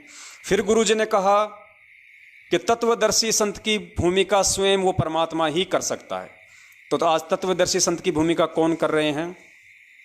फिर गुरुजी ने कहा कि वो परमात्मा जगत गुरु बन के आता है पूरे जगत को ज्ञान देने के लिए। क्योंकि अगर यहाँ ज्ञान होता तो परमात्मा को जगत गुरु बन के आने की जरूरत नहीं होती। तो आज जगत गुरु के रूप में कौन है? फिर गुरुदेव ने कहा कि अपने द्वारा रची गई सृष्टि की सही सही जानकारी वो कबीर परमात्मा स्वयं ही आकर बताता है। तो आज सृष्टि रचना पूरी दुनिया को कौन बता रहा है 27 वर्षों से? तो पुण्यात्मा इस प्रकार गुरुजी कह रहे हैं कि वो परमात्मा अपनी महिमा को बताने की चेष्टा भी करता है। तो ये चेष्टाएं गुरुजी असंख्यों बार अपने सत्संगों में करते रहते हैं परमात्मा के विषय में। इसलिए गुरु रूप में परमात्मा स्वयं ही आते हैं और वो अपनी महिमा भी बताने की चेष्टा करते हैं कि मैं परमात्मा हूं, लेकिन वो हमारे गले नहीं उतरती, क्योंकि हमने जो ज्ञान सुना होता है वो अज्ञान होता है। हम परमात्मा को निराकार मान बैठे होते हैं और जिससे भी हम सुनते हैं या कोई उन ऋषि महर्षियों के अनुभवों को हम पढ़ते थे, तो सभी ने अंत में एक निष्कर्ष दे रखा था कि परमात्मा तो निराकार है, उसको देखा नहीं जा सकता, केवल परमात्मा का प्रकाश ही हम देख सकते हैं। तो विद्यार्थी की इतनी अकल नहीं होती, इतनी बुद्धि काम नहीं करती कि वो टीचर के व्याख्यान पर कुछ टिप्पणी कर सके। यानी श्रोता जो होते हैं वो जिनको गुरु मान बैठे हैं और उनके द्वारा दिए गए प्रवचनों पर वो अविश्वास कभी नहीं करते, ये स्वभाव होता है। और अविश्वास करने का उनके पास कोई पैमाना भी नहीं होता जिससे वो ये कह सकें कि नहीं गुरुजी आप ऐसे नहीं, ऐसा हमने पढ़ा है। तो जिस कारण से परमात्मा ने अपने आप को एक गुरु सतगुरु के रूप में ही अधिक पेश किया। यदि गुरु होते तो वो गुरु रूप में आए परमात्मा ही होते हैं। तो यहाँ परमात्मा इसलिए कह रहे हैं कि गुरु गोविंद दोनों खड़े और किसके लागू पाए, बलिहारी गुरु आपना जिन गोविंद जो मिलाए। यानी गुरु रूप में परमात्मा ही हो सकते हैं और बाकी जो गुरु हैं वो तो अलग बात है। कोई मोटरसाइकिल चलाना सिखा देता वो उसका गुरु हो गया, कोई गाड़ी चलाना सिखा देता उसका गुरु हो गया, माताएं अपने बेटियों को रोटी पकाना सिखा दी वो उनकी गुरु होगी। तो ये गुरु अलग हैं और अध्यात्म जो गुरु है रियल में हमारा वो गुरु है। तो कहने का भाव ये है कि जो गुरु हैं वो आज तक ना वेदों को समझ सके, ना गीता को समझ सके, हमारे जो धर्म गुरु थे, और न ही पवित्र इन पुराणों को समझ सके। तो इस कारण से परमात्मा स्वयं आते हैं और वो ही गुरु होते हैं। और जो गुरु है ही नहीं, नाम बेशक गुरु का उन्होंने रखा हुआ और हमने बेशक उनको गुरु मान रखा है, वो गुरु नहीं थे। तो यहाँ परम पूज्य सतगुरु देव जी ने स्पष्ट कर दिया है कि इस पृथ्वी पे यदि कोई गुरु है, कोई सतगुरु है जो वेदों अनुसार ज्ञान दे रहा है, क्रिया करवा रहा है, सतलोक प्राप्ति का मार्ग बता रहा है, तो स्वयं वो कबीर परमात्मा ही होता है। गुरु रूप में अन्य कोई नहीं होता। परमात्मा स्वयं ही गुरु बन के आता है, अन्य कोई ये ज्ञान नहीं दे सकता। तो ये स्वयं सिद्ध है कि आज इस सकल पृथ्वी के ऊपर यदि कोई सतगुरु या गुरु कहलाने का अधिकारी है, यदि कोई है वास्तव में, तो परम पूज्य सतगुरु रामपाल जी महाराज जी हैं।